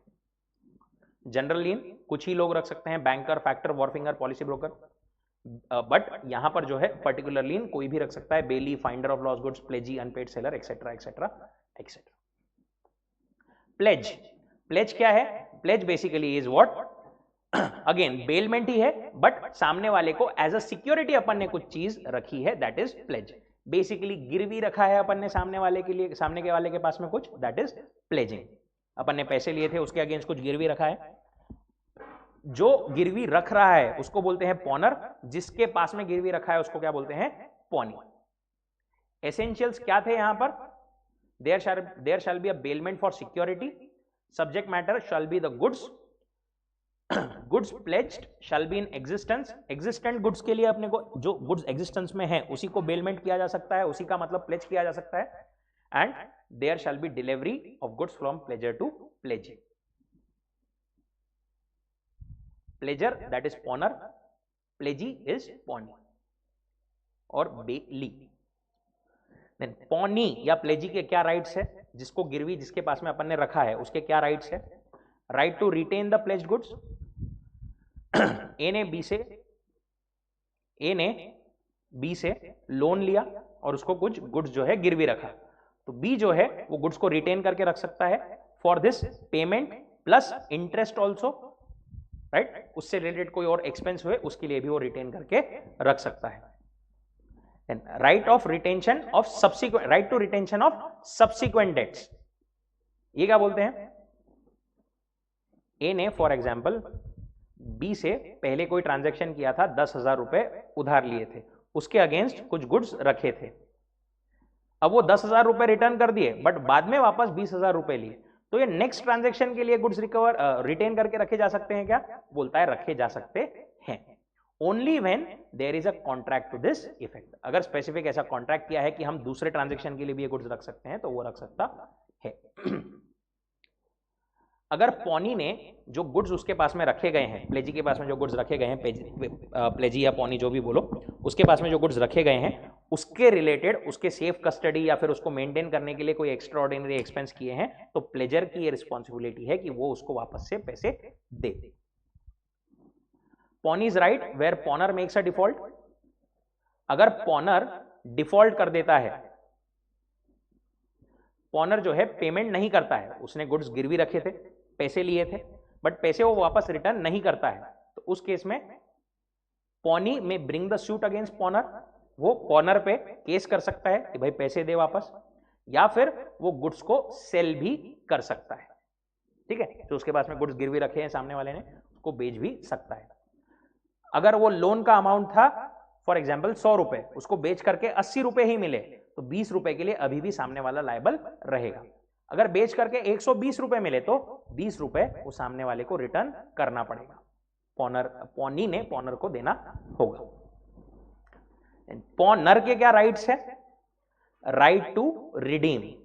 सबसे पहले तो जो गुड्स है, देखो पॉनर जो है यहां पर उसके बेलर के जो सारे राइट्स थे, जैसे बेलर के अपन ने जो राइट देखे थे वो सारे राइट्स तो है ही उसके पास में, plus right to redeem. Right to redeem मतलब मैंने गुड्स दिए थे, पैसे लिए थे, अब मैं बाद में पैसे देकर के वापस से गुड्स रिडीम करवा सकता हूं, छुड़वा सकता हूं।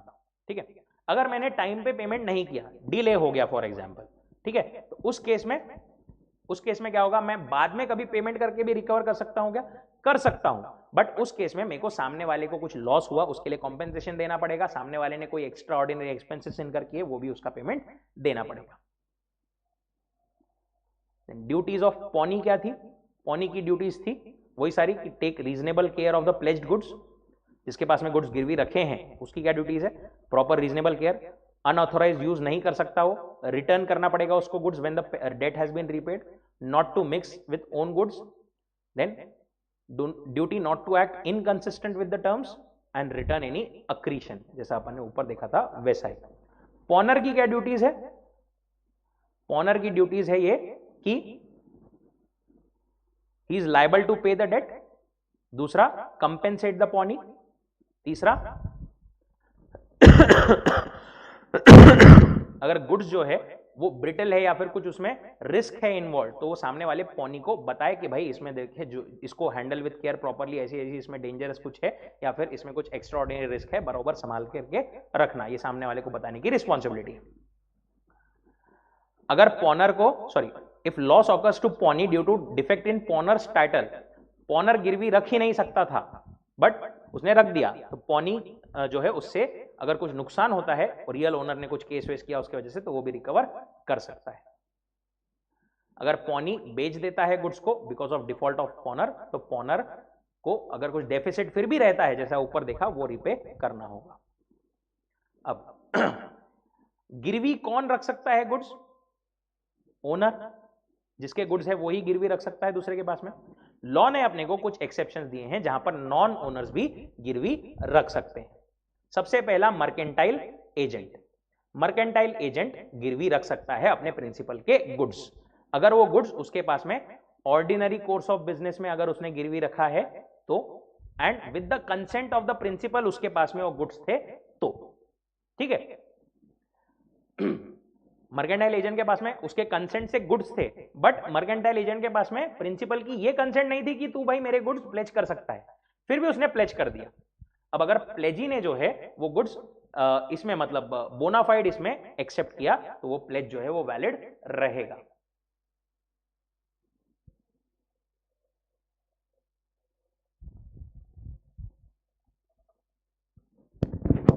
Shrishal, see, joining of co-sureties is not like acceptance with condition. ठीक है, एक्सेप्टेंस ऑफ विथ कंडीशन नहीं है वो बेसिकली जो मतलब गारंटी दे रहा है उसने ही काइंड ऑफ ऑफर में ही कंडीशन है, वो गारंटी देने वाले ने ही मतलब ऑफर देने वाले ने ही काइंड ऑफ वो कंडीशन दिया है वहां पर।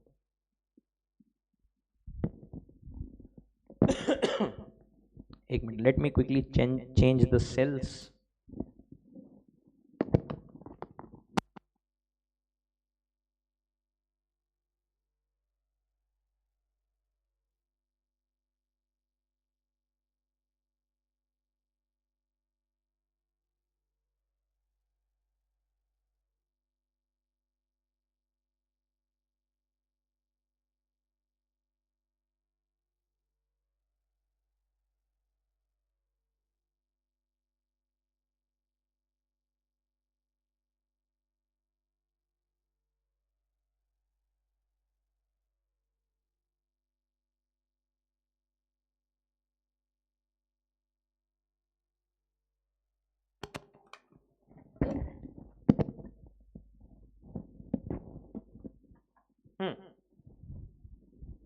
Then pledge by a person in possession under voidable contract.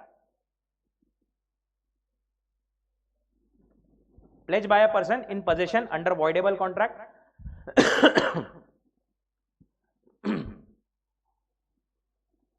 ए के पास में कोई गुड्स थे जो कि मतलब वॉइडेबल थे. ए ने फॉर एग्जांपल बी से अंडर कोएर्शन कोई गुड्स लिए और वो प्लेज कर दिए before B could rescind the contract. A ने प्लेज कर दिए सी को, तो ये प्लेज वैलिड रहेगा. ठीक है, अगर C acts in good faith without the knowledge of such thing. Then pledge where pawnor has only limited interest. For example mister X को कोई मोबाइल फोन मिला, जैसा इन्होंने एग्जांपल दिया है. Finds a defective mobile lying on the road, he picks it up and gets it repaired for 5000. Mister X ने 5000 रुपए लगा करके उसको रिपेयर करवाया और वो मोबाइल 2000 रुपए के लिए गिरवी रख दिया. ठीक है, तो अब ट्रू ओनर जो है वो 5000 रुपए देकर के रिकवर कर सकता है. जितना इंटरेस्ट पॉनर का था उतना ही लिमिटेड, उतना ही अमाउंट के लिए जो है प्लेज वैलिड रहेगा. प्लेजी ने फर्दर आगे प्लेज कर दिया तो ओरिजिनल ओनर जो है जितना वो पॉनर का था उतने अमाउंट पे करके रिकवर कर सकता है. देन को ओनर जो है उस केस में were owned by many persons and with the consent of the other goods are left in possession of one. अगर दो को ओनर्स है तो दोनों में से कोई भी वैलिडली प्लेज कर सकता है. And pledge by the seller और बायर इन पोजीशन. सेल होने के बाद में भी सेलर के पोजीशन में है गुड्स, या फिर बाय होने के पहले ही बायर के कुछ पोजीशन में है, तो वो बायर या सेलर भी प्लेज कर सकता है अगर सामने वाले प्लेजी ने गुड फेथ में without such knowledge of such case अगर उसने प्लेज एक्सेप्ट किया है तो. एंड बेलमेंट एंड प्लेज में अपने को डिस्टिंक्शन दिया था. Bailment for some specific purpose, pledge as a security. Bailment में बेलर बेली, इधर pawnor pawnee. Bailment for some purpose, ये pledge is for some security. Bailment consideration या विदाउट कंसिडरेशन होता है, प्लेज हमेशा कंसिडरेशन के लिए ही होता है. Right to sell the goods, bailee has no right to sell the goods, but pledgee के पास में पावर होता है, पॉनी के पास में पावर होता है कि गुड्स सेल कर सकता है. Right to use the goods, bailee use कर सकता है फॉर द स्पेसिफिक पर्पस अगर कुछ है तो, प्लेजी गुड्स को यूज नहीं कर सकता. चलो लास्ट यूनिट पर चलते हैं. एजेंसी क्विकली खत्म कर दें. एजेंसी मतलब क्या? एजेंसी डिफाइन नहीं किया गया है बट एजेंट डिफाइन किया गया है. क्या बोलता है? एजेंट मतलब person employed to do an act for another, represent another in dealing with the third person. एक पर्सन दूसरे पर्सन को अपॉइंट करता है to act with third person. मेरे बिहाफ पे तू जो है कॉन्ट्रैक्ट कर सकता है थर्ड पार्टी से, तो such person is called a agent. और जो पर्सन ऐसे पर्सन को अपॉइंट करता है वो कौन है? प्रिंसिपल रहता है. एजेंसी का टेस्ट क्या है या फिर मेन टेस्ट ऑफ एजेंसी अगर अपन बोले तो क्या है? Whether the person has the capacity to bind the principal. क्या वो पर्सन बी जो है वो थर्ड पार्टी से कॉन्ट्रैक्ट प्रिंसिपल के बिहाफ पर कर सकता है क्या? प्रिंसिपल एंड थर्ड पार्टीज में प्राइवेट कॉन्ट्रैक्ट एस्टेब्लिश कर सकता है क्या? अगर ऐसा है तो ही वहां पर एजेंसी है, ऐसा अपन बोल सकते हैं. रूल ऑफ एजेंसी काय पर बेस्ड है? क्वी फेसिट पर एलियम फेसिट पर से. That is he who acts through an agent is acting himself. कोई पर्सन अगर अपने एजेंट के थ्रू कोई कॉन्ट्रैक्ट कोई ट्रांजैक्शन कर रहा है, इसका मतलब वो खुद ही वो ट्रांजैक्शन कर रहा है. Appointment and authority of agents. Agent जो है मेजर होना चाहिए, साउंड माइंड का होना चाहिए. मेजर, माइनर या साउंड माइंड, अनसाउंड माइंड के पर्सन को अपॉइंट नहीं कर सकते क्या अपन? वैसे देखा जाए तो कर सकते हैं, पर माइनर और अनसाउंड माइंड का पर्सन रिस्पॉन्सिबल नहीं रहेगा टू द प्रिंसिपल. बट उन्होंने कोई कॉन्ट्रैक्ट किया जो थर्ड पार्टीज के साथ में, उसके लिए प्रिंसिपल थर्ड पार्टीज को लायबल रहेगा. कंसिडरेशन जरूरी नहीं है in the contract of agency to create a contract of agency. Agency का कॉन्ट्रैक्ट कैसे बन सकता है? एक्सप्रेस या इंप्लाइड तरीके से बन सकता है. राइट, एक्सप्रेसली भी बन सकता है, इंप्लाइडली भी बन सकता है. एक्सप्रेसली स्पोकन और रिटर्न, कुछ तो अपन ने अथॉरिटी दे दी है सामने वाले को, उससे जो है आपका वहां पर एजेंसी का कॉन्ट्रैक्ट बन जाएगा.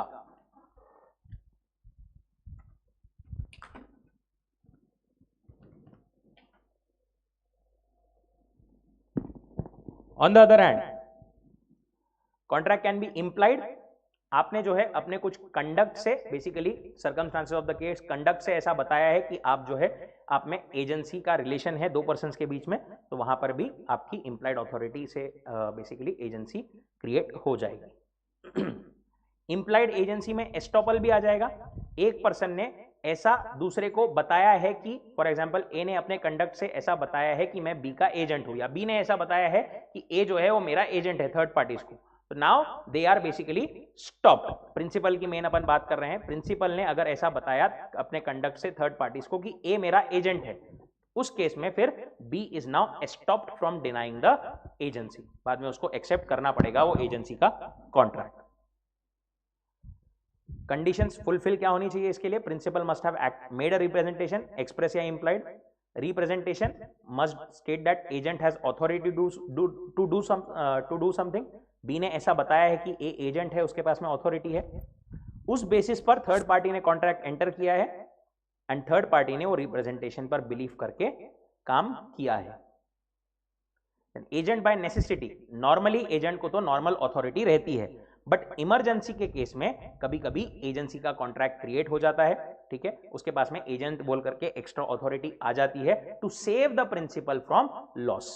अगर ऐसा इमरजेंसी का केस है तो उसके पास में एज एन एजेंट वहां पर भी एजेंसी अपने आप बन जाती है, उसके पास में इंप्लाइडली अथॉरिटी आ जाती है।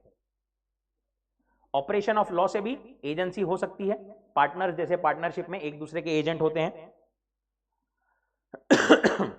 Then rights of a person to do as to acts done for him without his authority, effect of ratification, ये क्या बोलते हैं? where acts are done by one person on behalf of another but without his knowledge or authority he may elect to ratify or disown। Agent ने कोई काम किया जो कि प्रिंसिपल के अथॉरिटी के बिना किया, तो प्रिंसिपल क्या कर सकता है? उसको एक्सेप्ट भी कर सकता है, रिजेक्ट भी कर सकता है, ठीक है। अगर रेटिफाई कर लिया तो वो जैसा प्रिंसिपल ने बनाया है वो कॉन्ट्रैक्ट ऐसा ही माना जाएगा। रेटिफिकेशन होने पे क्या क्या होगा? रेटिफिकेशन पहले अपन देखते हैं कि एसेंशियल्स क्या है वैलिड रेटिफिकेशन के।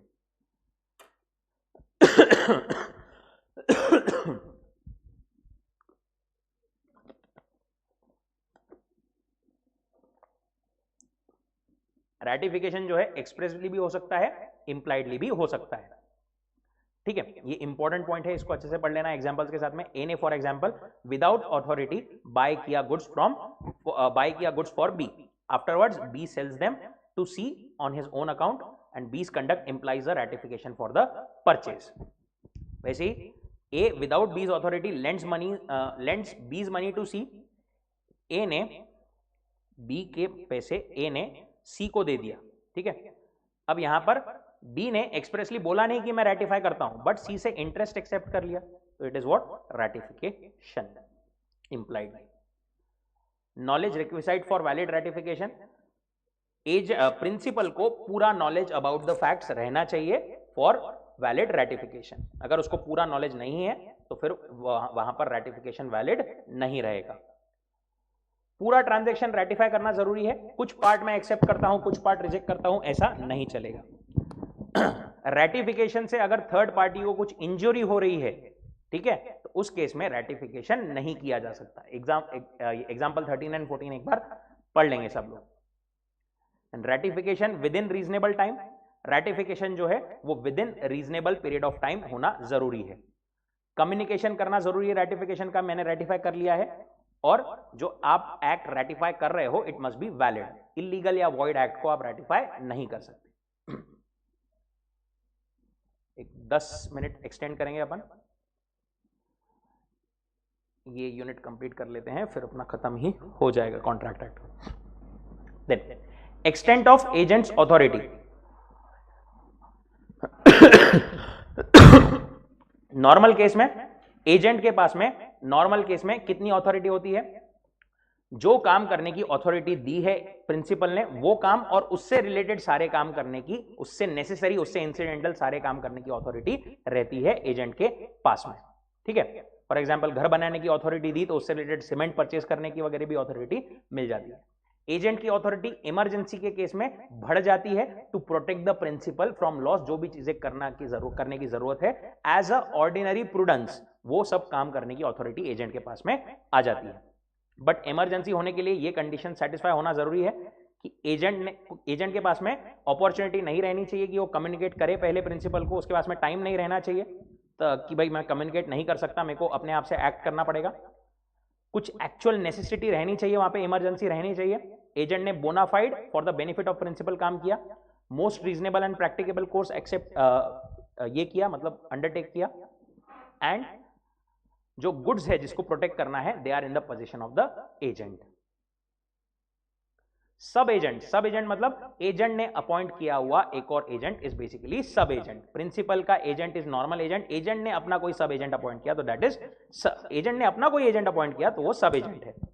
नॉर्मली सब agent can not be appointed, क्योंकि प्रिंसिपल जो एजेंट को काम डेलीगेट करता है it is based on basis of, मतलब फिड्यूशियरी कैपेसिटी में उस पर भरोसे के इस पर एजेंट को डेलीगेट किया है और एजेंट उसको फर्दर डेलीगेट नहीं कर सकता। Delegate is non potest delegate, that is a person जिसको डेलीगेट किया गया he cannot further delegate unless the ordinary circumstances of trade a sub agent और by the nature of agency sub agent must be employed. अगर normal circumstances या फिर ordinary customs ऐसा है कि सब एजेंट अपॉइंट करते हैं तो फिर ठीक है, otherwise they can not be appointed.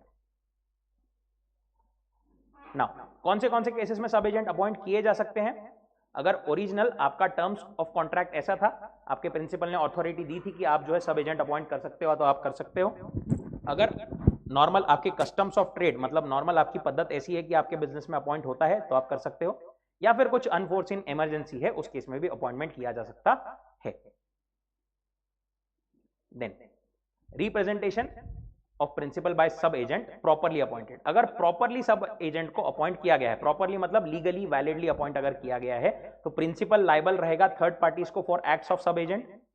Agent responsible रहेगा to the principal for acts of sub agent, और सब एजेंट की लाइबिलिटी प्रिंसिपल को कभी भी नहीं आएगी, सिर्फ एजेंट को आएगी। अगर एजेंट जो है वो मतलब सब एजेंट जो है वो without authority invalidly illegally appoint होता है, उस केस में क्या होगा? Agent is responsible for acts to both principal and to third parties. उस केस में प्रिंसिपल नहीं, एजेंट रिस्पॉन्सिबल रहेगा फॉर टू द प्रिंसिपल भी and to the third parties भी। अच्छा, प्रिंसिपल जो है वो अभी भी सब एजेंट्स की एक्ट के लिए रिस्पॉन्सिबल रहेगा। और तीसरा, सब एजेंट किसी भी केस में प्रिंसिपल को लायबल नहीं रहेगा, वो सिर्फ एजेंट को ही आंसरेबल रहेगा। एक होता है सब्स्टिट्यूटेड एजेंट। सब्स्टिट्यूटेड एजेंट कौन है? बेसिकली प्रिंसिपल के अंडर ही और कोई एजेंट अपॉइंट करके दिया है, अगर मेन एजेंट ने, प्रिंसिपल का एजेंट, उसने कोई और एजेंट प्रिंसिपल के अंडर डायरेक्टली अपॉइंट करके दिया है तो ही इज कॉल्ड सब्स्टिट्यूटेड एजेंट। अपनी जगह पर नहीं, बट अपने जैसे अपने ही लेवल पर कोई और पर्सन को उसने अपॉइंट किया है तो ही इज सब्स्टिट्यूटेड एजेंट। अपने नीचे किसी को ऐड किया है उसने तो ही इज सब agent. Sub agent can not be appointed, substituted agent can be appointed. Agent की यहां पर ड्यूटी क्या है कि भाई वो नॉर्मल वैलिड पर्सन को जो है अच्छे पर्सन को ढूंढ करके अपॉइंट करे, बस इतनी रिस्पॉन्सिबिलिटी है यहां पर एजेंट की। उसके बाद में सब्स्टिट्यूटेड एजेंट अगर कोई गड़बड़ करता है तो उसके लिए एजेंट रिस्पॉन्सिबल नहीं रहेगा। यहां पर डिफरेंस अपने को दिया है, एक बार क्विकली देख लेना बस। सब agent does his work under the control and direction of agent. Substituted agent principal के अंडर काम करता है। Substituted agent agent does not delegate his part, direct principal उसको डेलीगेट करता है। Substituted agent और नॉर्मल प्रिंसिपल के बीच में प्राइवेट कॉन्ट्रैक्ट होता है, बट सब एजेंट और प्रिंसिपल के बीच में प्राइवेट कॉन्ट्रैक्ट नहीं होता। सब एजेंट प्रिंसिपल को रिस्पॉन्सिबल नहीं होता, सिर्फ एजेंट को रिस्पॉन्सिबल होता है। सब्स्टिट्यूटेड एजेंट डायरेक्टली प्रिंसिपल को रिस्पॉन्सिबल होता है। सब एजेंट इम्प्रॉपरली अपॉइंट किया जा सकता है, सब्स्टिट्यूटेड एजेंट हमेशा जो है वैलिडली प्रॉपरली अपॉइंट किया जाता है। सब एजेंट का कोई राइट ऑफ एक्शन नहीं है against principal, but substituted agent can act against the principal. Duties and obligations of an agent, क्या है duties and obligations? Duty to follow instruction and customs. Agent की ये ड्यूटी है कि भाई जैसा प्रिंसिपल ने बोला है वैसा वो काम करेगा। अगर एजेंट जो है अदरवाइज कुछ काम करता है और उसकी वजह से लॉस होता है प्रिंसिपल को, तो प्रिंसिपल को लॉस भर करके देना पड़ेगा। किसने? एजेंट ने। रीजनेबल केयर एंड स्किल लेने की रिस्पॉन्सिबिलिटी है वहां पर एजेंट की। अपना काम जो है प्रॉपर स्किल के साथ में विदाउट एनी निग्लेक्ट अच्छे से उसने काम करने की जरूरत है। अगर उसने काम नहीं किया सही तरीके से, निग्लेक्ट किया काम को, तो वहां पर जो है उसकी रिस्पॉन्सिबिलिटी आ जाएगी। कोई स्पेशल स्किल की जरूरत नहीं, बट बेसिकली जो स्किल नॉर्मली उसमें अप्लाई की जानी चाहिए वो स्किल उसने अप्लाई वहां पर करनी चाहिए। Duty to render proper accounts, सामने वाले को एजेंट की रिस्पॉन्सिबिलिटी की और प्रिंसिपल को प्रॉपर अकाउंट्स दे, प्रिंसिपल के साथ में properly time to time communicate करे, खुद के अकाउंट पर खुद के लिए डील ना करे एजेंट, ये एजेंट की रिस्पॉन्सिबिलिटी रहती है। अगर उसने खुद के बेनिफिट के लिए खुद के अकाउंट पर कुछ डीलिंग किया तो उसके लिए फिर वो प्रिंसिपल कॉन्ट्रैक्ट रेपुडिएट कर सकता है, या फिर जो भी बेनिफिट एजेंट को मिला खुद के अकाउंट पे डील करने के लिए वो भी वापस उससे क्लेम कर सकता है। ये 3 एग्जांपल्स इसके इंपॉर्टेंट है, वो एक बार पढ़ लेना, 30, 31 एंड 32। एजेंट की ड्यूटी है not to make secret profits, चुपचाप में अलग से अपना कोई सीक्रेट प्रॉफिट ना करे वो।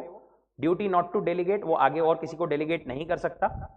एजेंट्स ड्यूटी टू पे सम्स रिसीव फॉर प्रिंसिपल, जो प्रिंसिपल के लिए उसको कुछ सम्स मिले हैं वो वापस से उसको प्रिंसिपल को वापस रिटर्न करने की रिस्पॉन्सिबिलिटी है। और कोई कॉन्फिडेंशियल इंफॉर्मेशन जो कि उसको मिली है in the course of agency, उसको प्रिंसिपल के अगेंस्ट यूज नहीं कर सकता। Then rights of an agent क्या है? Right of retain out of sums received on principal's account. अगर कुछ तो एजेंट को पैसे मिले हैं फॉर प्रिंसिपल, पर एजेंट को प्रिंसिपल से कुछ पैसे भी लेने हैं फॉर मे बी बेसिकली कुछ एडवांसेस उसने दिए होंगे प्रिंसिपल को, या फिर कुछ कमीशन का अमाउंट है, कुछ रेम्यूनरेशन का अमाउंट है, कुछ एक्सपेंसेस का अमाउंट है जो कि उसको प्रिंसिपल से रिकवर करना है, तो वो थर्ड पार्टी से रिकवर हुए पैसों में से वो अमाउंट निकाल करके बचे हुए पैसे उसको दे सकता है। रेम्यूनरेशन का राइट है एजेंट के पास में।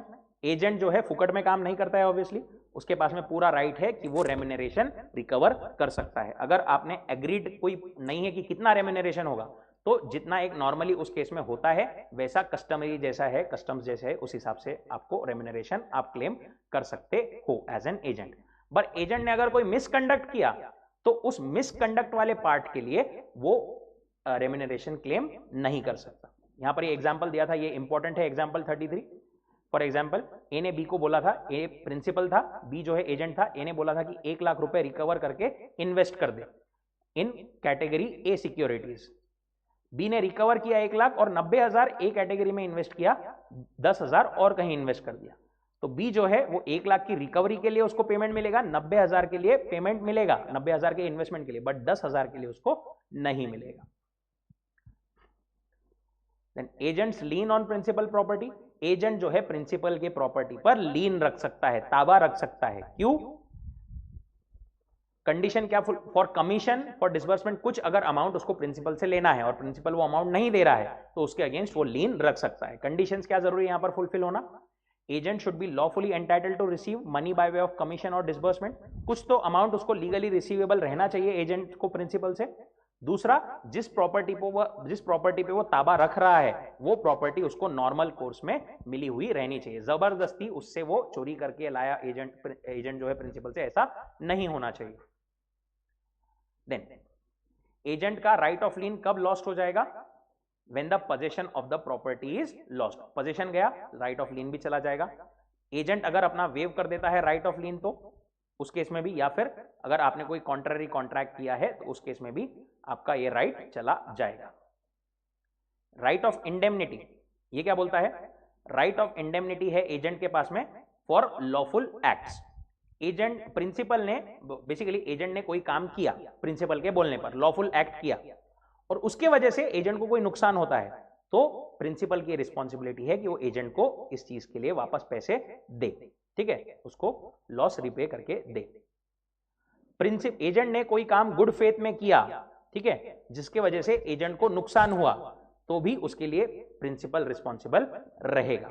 Agent is entitled for indemnification for any loss और damage from the principal. Then non liability of employer of agent to do a criminal act. Principal ने एजेंट को बोला कि जा दूसरे को किडनैप करके ला, मैं तेरे को इंडेमनिफाई कर दूंगा। इस केस में एजेंट ने वो किडनैप करके लाया तो प्रिंसिपल की कोई रिस्पॉन्सिबिलिटी नहीं है, क्योंकि इलीगल एक्ट्स के लिए वो इंडेमनिफिकेशन नहीं क्लेम कर सकता। ठीक है, यहां पर एजेंट ने समझना चाहिए था कि ये इलीगल एक्ट है, वो नहीं करना चाहिए। Right to compensation for injury cause by principal's neglect. Principal के निग्लेक्ट के वजह से अगर एजेंट को कोई लॉस होता है, इंजरी होती है, तो उसके लिए वो क्लेम कर सकता है amount from the compensation from the principal. Last few parts, principal's की liability to the third party. Principal की लाइबिलिटी क्या रहेगी? थर्ड पार्टी की तरफ। प्रिंसिपल की liability for the acts of the agent. Principal is liable for the acts of the agent which are within his scope of authority. For example, A cannot, in the suit by the principal, set off a claim that claim is debt due to him from B. For example, principal था एक, उसका agent था B. B ने ए के साथ में कोई contract किया, ठीक है। अब यहां पर ये क्या बोलते हैं कि ए का राइट था बी के अगेंस्ट कुछ सेट ऑफ करने का, तो वो प्रिंसिपल के अगेंस्ट से सेट ऑफ नहीं कर सकता। उसने भले ही कॉन्ट्रैक्ट बी के साथ में एंटर किया, एजेंट के साथ में, बट वो प्रिंसिपल के साथ में इन इफेक्ट उसने एंटर किया है, इसलिए वो रिकवर उसमें सेट ऑफ जो है वो नहीं कर सकता। Principles liability when the agent exceeds the authority. अगर एजेंट ने अपनी अथॉरिटी के एक्सीडिंग में कुछ काम किया है, तो उस केस में प्रिंसिपल, अगर वो एक्सीडिंग अथॉरिटी वाला काम कैन बी सेपरेटेड, तो जो अथॉरिटी में है वो काम को एक्सेप्ट कर सकता है, एक्स्ट्रा वाला रिजेक्ट कर सकता है, या अगर सेपरेबल नहीं है तो वो दोनों भी रिजेक्ट कर सकता है।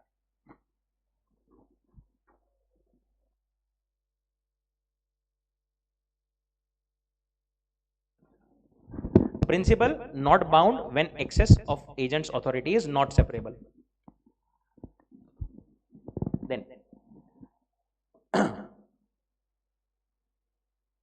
ये वो एस्टॉपल वाला एक्सेप्शन जो अपन ने ऊपर देखा था कि अगर प्रिंसिपल ने पहले से ही बताया है एज एन अपने एक्ट से ऐसा बताया है कि मेरा एजेंट है, ठीक है, तो बाद में फिर वो एजेंसी डिनाई नहीं कर सकता। Consequences of notice given to agent. क्या बोलते हैं कि अगर आपने एजेंट को नोटिस दे दी, it is as good as आपने प्रिंसिपल को भी नोटिस दे दी है। Then principal's liability for agents fraud, misrepresentation और torts। अगर एजेंट ने अपने अथॉरिटी में आने वाले कोई काम में मिसरिप्रेजेंटेशन, फ्रॉड वगैरह कुछ किया है, it is as good as principal ने वो फ्रॉड, वो मिसरिप्रेजेंटेशन किया है। देन एजेंट जो है नॉर्मली थर्ड पार्टीज को लायबल नहीं रहता है, ठीक है, डायरेक्टली प्रिंसिपल और थर्ड पार्टीज के बीच में, क्योंकि वो इफेक्टिवली कॉन्ट्रैक्ट होता है, बट लॉ ने इसके कुछ एक्सेप्शंस दिए हैं जहां पर डायरेक्टली एजेंट जो है वो लायबल रहेगा। If there is foreign principal, अगर प्रिंसिपल फॉरेन में है तो उस केस में जो ये है आपका कौन एजेंट जो है वो पर्सनली लायबल हो जाएगा फॉर द कॉन्ट्रैक्ट, ठीक है। दूसरा, अगर agent does not disclose the name of the principal और अनडिस्क्लोज प्रिंसिपल, अगर उसने बताया नहीं कि ये मेरा प्रिंसिपल है या मैं प्रिंसिपल के बिहाफ पर काम कर रहा हूं, तो उस केस में भी एजेंट पर्सनली लायबल हो जाएगा। अगर इनकॉम्पिटेंट या नॉन एग्जिस्टेंट प्रिंसिपल है तो उस केस में भी एजेंट पर्सनली लायबल हो जाएगा। प्रिटेंडेड एजेंट, अगर एजेंट एक्चुअली एजेंट नहीं है बट वो जबरदस्ती बता रहा है मैं एजेंट हूं, तो उस केस में भी वो पर्सनली लायबल हो जाएगा। And lastly, when agent exceeds the authority, अगर अपने वो अथॉरिटी से ज्यादा कुछ काम करता है तो उस एक्सेस काम के लिए, एक्सीडिंग अथॉरिटी वाले काम के लिए वो पर्सनली लायबल हो जाएगा। And contract to the contrary, अगर उसने कुछ किया है बेसिकली इसके अलावा कि भाई ये काम के लिए एजेंट पर्सनली लायबल रहेगा, ऐसा कोई कॉन्ट्रैक्ट किया है तो उसके लिए तो लायबल रहेगा। Rights of the third parties when agent exceed the authority, अगर एजेंट कुछ अपनी अथॉरिटी एक्सीड करता है तो थर्ड पार्टीज के क्या राइट्स है? Right of parties to contract made by undisclosed agent, अगर एजेंट ने कोई काम किया है, फॉर एग्जाम्पल एजेंट ने थर्ड पार्टी के साथ में कोई कॉन्ट्रैक्ट एंटर किया, उसने बताया नहीं कि मेरा प्रिंसिपल है, ठीक है, तो थर्ड पार्टी के पास में प्रिंसिपल के अगेंस्ट भी वो सारे राइट्स सब कुछ आ जाएंगे जो उसको एजेंट के अगेंस्ट है, ठीक है। अगर थर्ड पार्टी ये प्रूफ कर दे कि भाई अगर हमको ये प्रिंसिपल पता होता था कि ये प्रिंसिपल है तो हम कॉन्ट्रैक्ट करते ही नहीं थे, तो उस केस में फिर वो ये कॉन्ट्रैक्ट जो है उसको कैंसल कर सकते हैं। बट इसके लिए क्या जरूरी है कि principal is disclosed before the contract is completed. ठीक है, फॉर एग्जाम्पल एसआरके ने टिकट खरीदना था वानखड़े से, उसने एसआरके को वानखड़े वाले नहीं बेच रहे थे, उसने अभिषेक के थ्रू खरीदा। अब वानखड़े वाले को बाद में पता चला कि अभिषेक ने एसआरके के लिए खरीदा है, तो वो कॉन्ट्रैक्ट को कैंसल कर सकते हैं। Performance of contract with agent suppose to be principal, क्या बोलते हैं? When agent does not disclose that he is an agent, the principal require the performance, principal can obtain such performance subject to rights of the rights and obligation subsisting between the agent and the other party. Agent ने third party के साथ में contract किया exceeding the authority, but principal ने वो accept कर लिया, तो अब थर्ड पार्टी का जो एजेंट के अगेंस्ट राइट्स था, for example third party if he was liable, he was eligible to क्या बोल सकते हैं उसको, set off some amount against A, तो वो फिर प्रिंसिपल के अगेंस्ट भी इस केस में सेट ऑफ कर सकते हैं। Then option to third party, sue the agent और sue द प्रिंसिपल। यहां पर एजेंट थर्ड पार्टी के पास में ये ऑप्शन आ जाता है, वो चाहे तो प्रिंसिपल को स्यू कर सकते हैं, वो चाहे तो एजेंट को भी स्यू कर सकते हैं। And consequences of inducing agent और principal to act on believe that principal और agent will be held exclusively liable. Third party ने प्रिंसिपल को बोला कि हम सिर्फ एजेंट को स्यू करेंगे, या फिर एजेंट को बोला कि हम सिर्फ प्रिंसिपल को स्यू करेंगे। ऐसे केस में उन्होंने जैसा बोला है वैसा ही वो कर सकते हैं, दूसरी पार्टी को स्यू नहीं कर सकते। And last our topic is revocation of authority, termination of agency। Authority जो है, एजेंसी का टर्मिनेशन कैसे होगा? पहले अथॉरिटी देकर एजेंट बनाया था, अब अथॉरिटी के रिवोकेशन से जो है वहां पर एजेंसी खत्म हो जाएगी। एक तो रिवोकेशन कि भाई मैं तेरी अथॉरिटी आज से रिवोक करता हूं, खत्म करता हूं, ठीक है। बट ये रिवोकेशन कब नहीं हो सकता? After the authority has been partly exercise, मतलब प्रिंसिपल ने एजेंट को अथॉरिटी दी गुड्स खरीदने के लिए थर्ड पार्टी से, एजेंट ने गुड्स खरीद लिए, पेमेंट करते टाइम पे वो बोल रहा है कि नहीं मैं अथॉरिटी रिवोक करता, ऐसा वो नहीं कर सकता, आधे कॉन्ट्रैक्ट के बीच में रिवोक नहीं कर सकता। बट अगर ऐसे इसमें कॉन्ट्रैक्ट प्रिंसिपल के नाम में है, प्रिंसिपल के नाम में अगर वो कॉन्ट्रैक्ट है, तो फिर डायरेक्टली प्रिंसिपल पेमेंट कर देगा, उस केस में वो रिवोक कर सकता है। बेसिक पॉइंट इज वो रिवोक नहीं कर सकता बीच में कॉन्ट्रैक्ट के, बट उसका एक्सेप्शन, ठीक है, वो ज्यादा अपना ये नहीं है। देन उसके बाद में अगर प्रिंसिपल ने बिफोर टाइम रिवोक कर दिया एजेंसी, तो उस केस में अगर कोई वैलिड रीजन के बिना बिफोर टाइम रिवोक कर दिया, तो सामने वाले एजेंट को उसने सफिशिएंट कॉम्पेंसेशन देना पड़ेगा, ठीक है। दूसरी चीज, नोटिस देना पड़ेगा उसने, प्रिंसिपल ने एजेंट को रिवोकेशन का, अगर उसने रीजनेबल नोटिस नहीं दिया तो वो अगेन उसको एजेंट को कॉम्पेंसेशन देना पड़ेगा, ठीक है। रिवोकेशन एंड रिनंसिएशन में बी एक्सप्रेस्ड और इंप्लाइड। रिवोकेशन जो है एक्सप्रेस भी रह सकता है, इंप्लाइड भी रह सकता है। जैसे प्रिंसिपल रिवोक कर सकता है वैसे एजेंट भी रिवोक कर सकता है, ठीक है। एजेंट जो है गिव अप कर सकता है अपनी अथॉरिटी, ओके। यहां पर भी वो सेम चीज है, एजेंट ने प्री मैच्योर अगर रिवोक किया, टाइम के पहले ही रिवोक किया विदाउट सफिशिएंट कॉज, तो फिर सामने वाले को जो है उसको कंपेंसेशन प्रिंसिपल को देना पड़ेगा एजेंट ने।